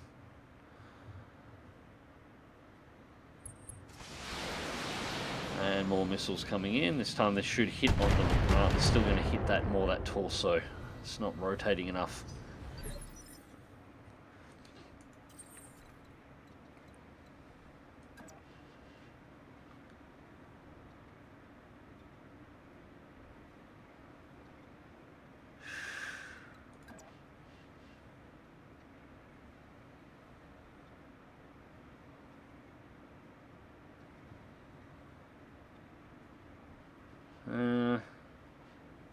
I can't leave these guys to the rear. I want to turn south and engage whatever's coming up from here, but I can't leave them to the rear.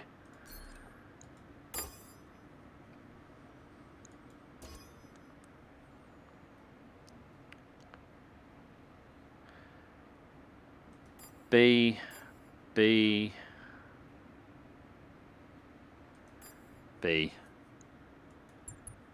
Engaging multiple targets.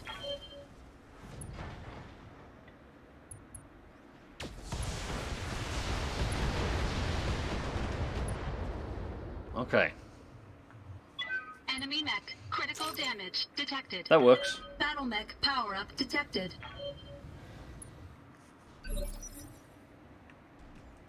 Yes, Commander.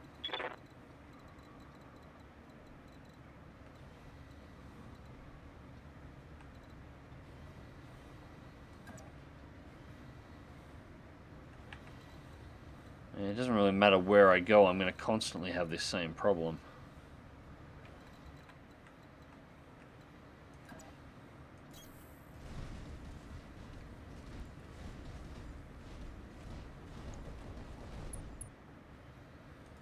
Still going to try and take the head off this thing, though.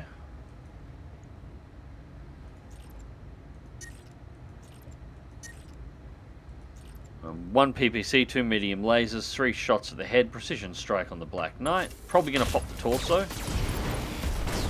Head destroyed, pilot lethal damage. Okay, no we didn't.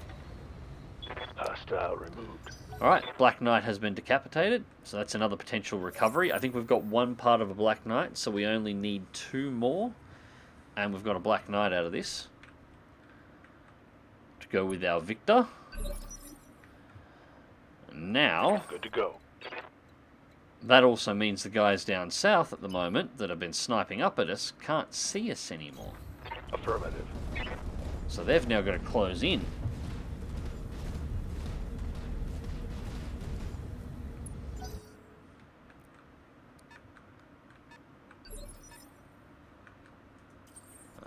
Good to go. Decker first.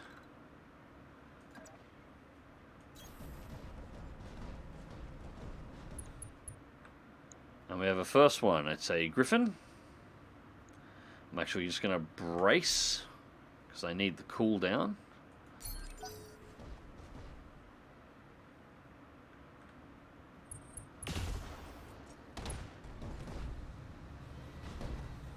Armor breach. Internal damage. Should have probably rotated the mech over a little I'm bit ready. more. Acknowledged. But we can bring the Black Knight down as well. And I can bring Hunter down around the side here to start engaging. So, cycle the large lasers. We're actually going to lose heat on this one. Got it, Commander.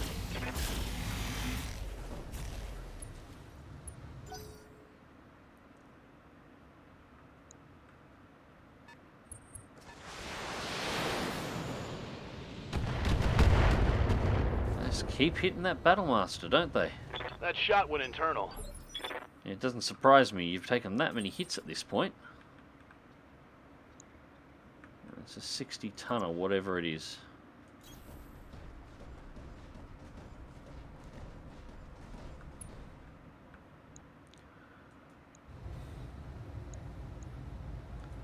Engaging target.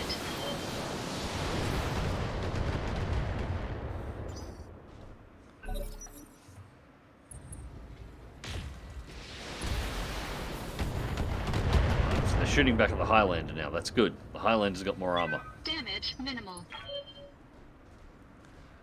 Ace Pilot is not going to save you. Yeah.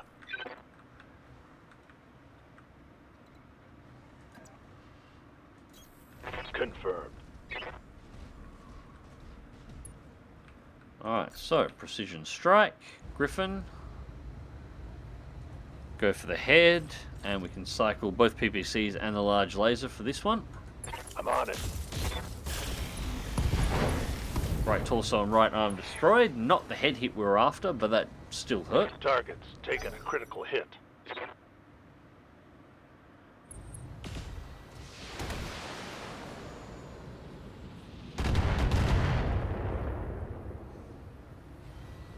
You got the high ground on me up there at the moment. Ready for orders.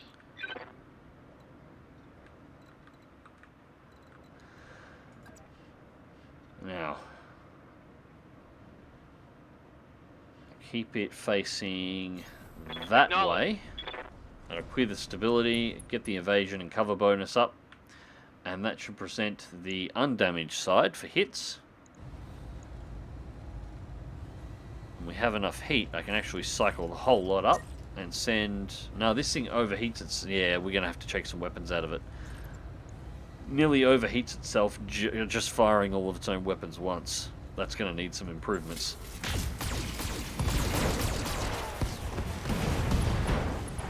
But that part of it works fine. Tango down.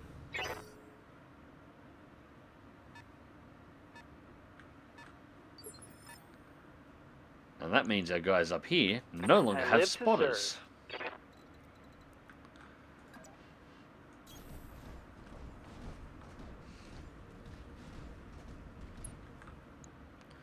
Alright, we have a quick draw.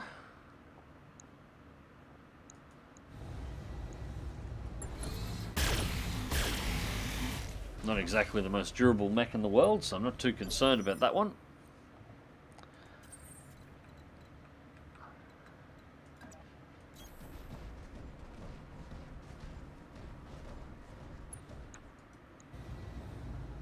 And once again, we'll just cycle everything on the Highlander, because this thing doesn't understand the concept of overheating its All weapons, weapons ever. emitted.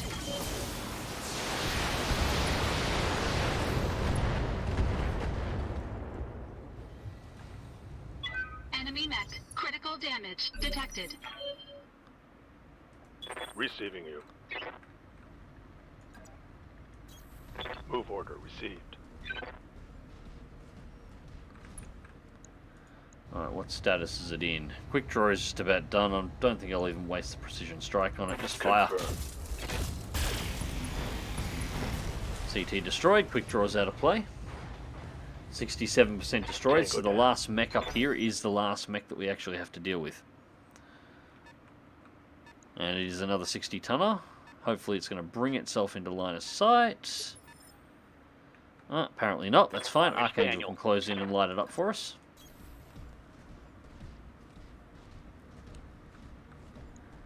And it is a dragon.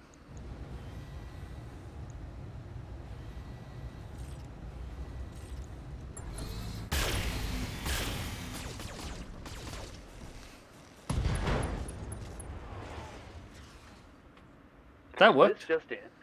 Critical hit. Yes, Commander. Roger.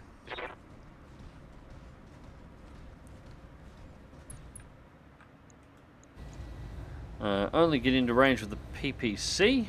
Roger. We'll send that up anyway. We've kind of decapitated all the mechs we wanted to decapitate, so I'm not too concerned about recovering these. These are all, if we happen to get them, it's nice. If we don't, it's fine.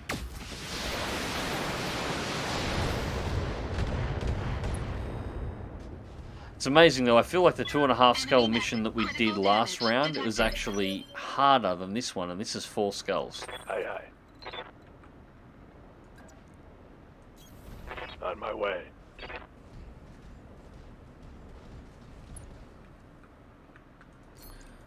Because we've got it. Aim for the head. Oh.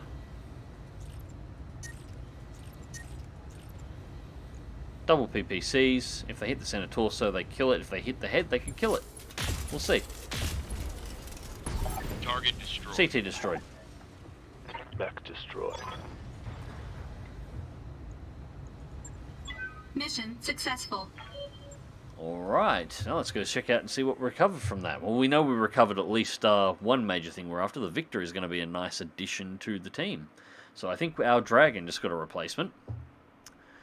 Alright, so destroy the smuggler leader and escape. Destroy all smuggling forces, 25%. 10% bonus on the reinforcements brings us up to 431,000 for the direct money for the mission. Battlemaster didn't lose anything internal, but it's going to need some adjustments.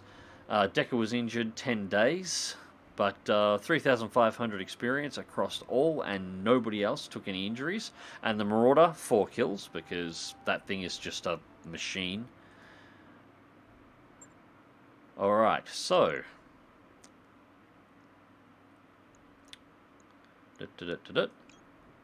1, 2, and 3. 3 parts Victor. 80-ton assault mech. It's no Atlas. It's not a king crab either, but I'll take it at the moment. And we got 1 part of the Black Knight, so we got jibbed really hard there. Shame. I was really hoping we'd have more than that, but that's fine. We still walked away with an 80-ton mech. 2 mediums. Nothing else really valuable there overall.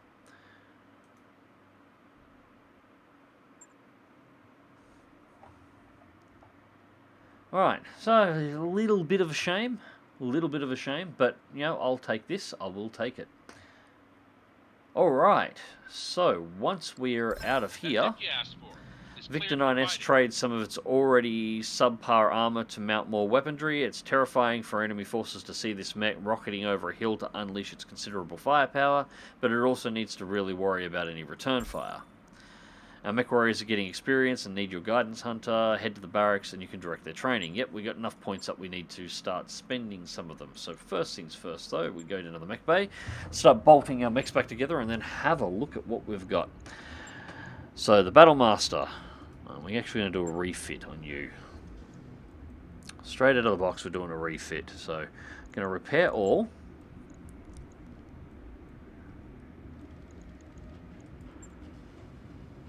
Alright, energy weapons. We're going to pull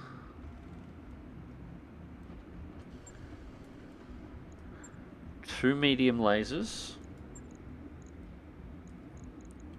and add in 2 additional heat sinks.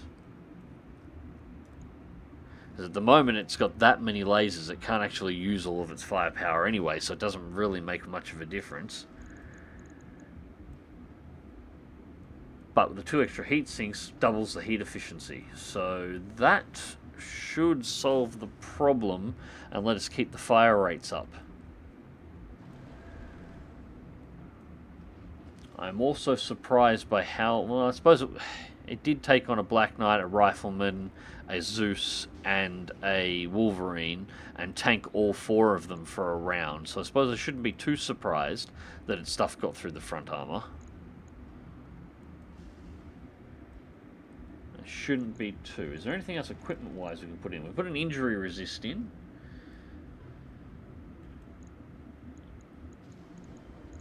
Targeting system. Zero tonnage gyro takes 3 slots. We can whack the cockpit mod in it, although... No, we'll leave the cockpit mod out of it, because I don't know how long I'll be hanging on to the Battlemaster 4. Can always fit it in a little bit later. Logged and noted. Shouldn't be too hard. Now, Victor. Let's take a look and see what we've got here. Looks right in the colours. Refit. AC-20 in the right arm. We don't have any upgrades for that one. 3 tons of ammo in the torso. Like fuck. You can all get out there. 4 jump jets. I'm going to do the same thing I did with the Highlander. We're pulling 2 of the jump jets out. I don't mind the idea of you having the jump jets, but you need... we need the extra tonnage for other things. In particular, we got to get this armor up, because this is bad. Look how much of that was missing. God, Jesus. Probably drop 35. And the center torso still needs some as well. Actually, surprisingly lacking a weaponry in this. It pays a lot for that AC-20. It pays a hell of a lot for that AC-20.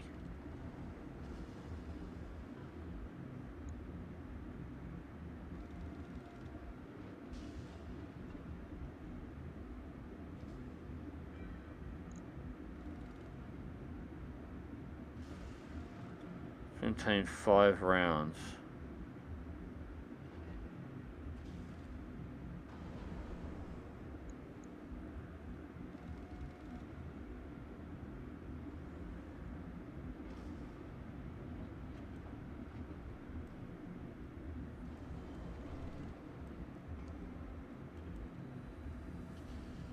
It really needs the jump jets for the mobility.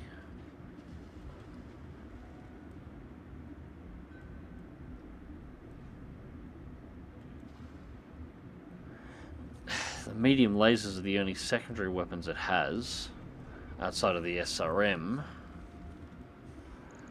And I can't really afford to strip ammunition out of the AC-20 because it just doesn't have enough. Heat efficiency is pretty good though. Probably pull 1 heatsink out of it without too much of an issue. And feed the tonnage into the armor.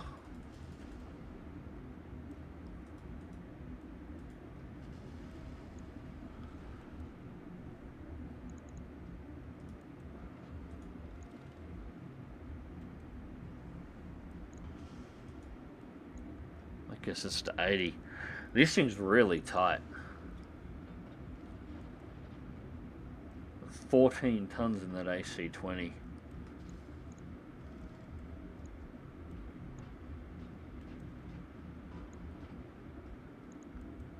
How much is the Gauss rifle? It's 15. It's 14. So the Gauss rifle's not going to make things any easier to mount stuff. And it has to be ballistics. It's 12.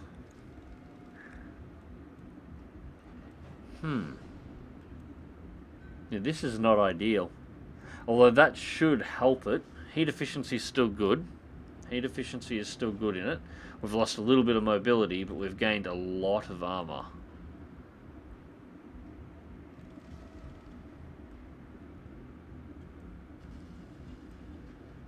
But the legs and the arms are still fairly exposed overall.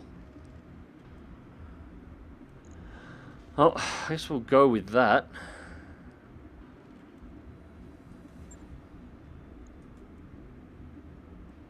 On it. At the very least, it should be less vulnerable than it was.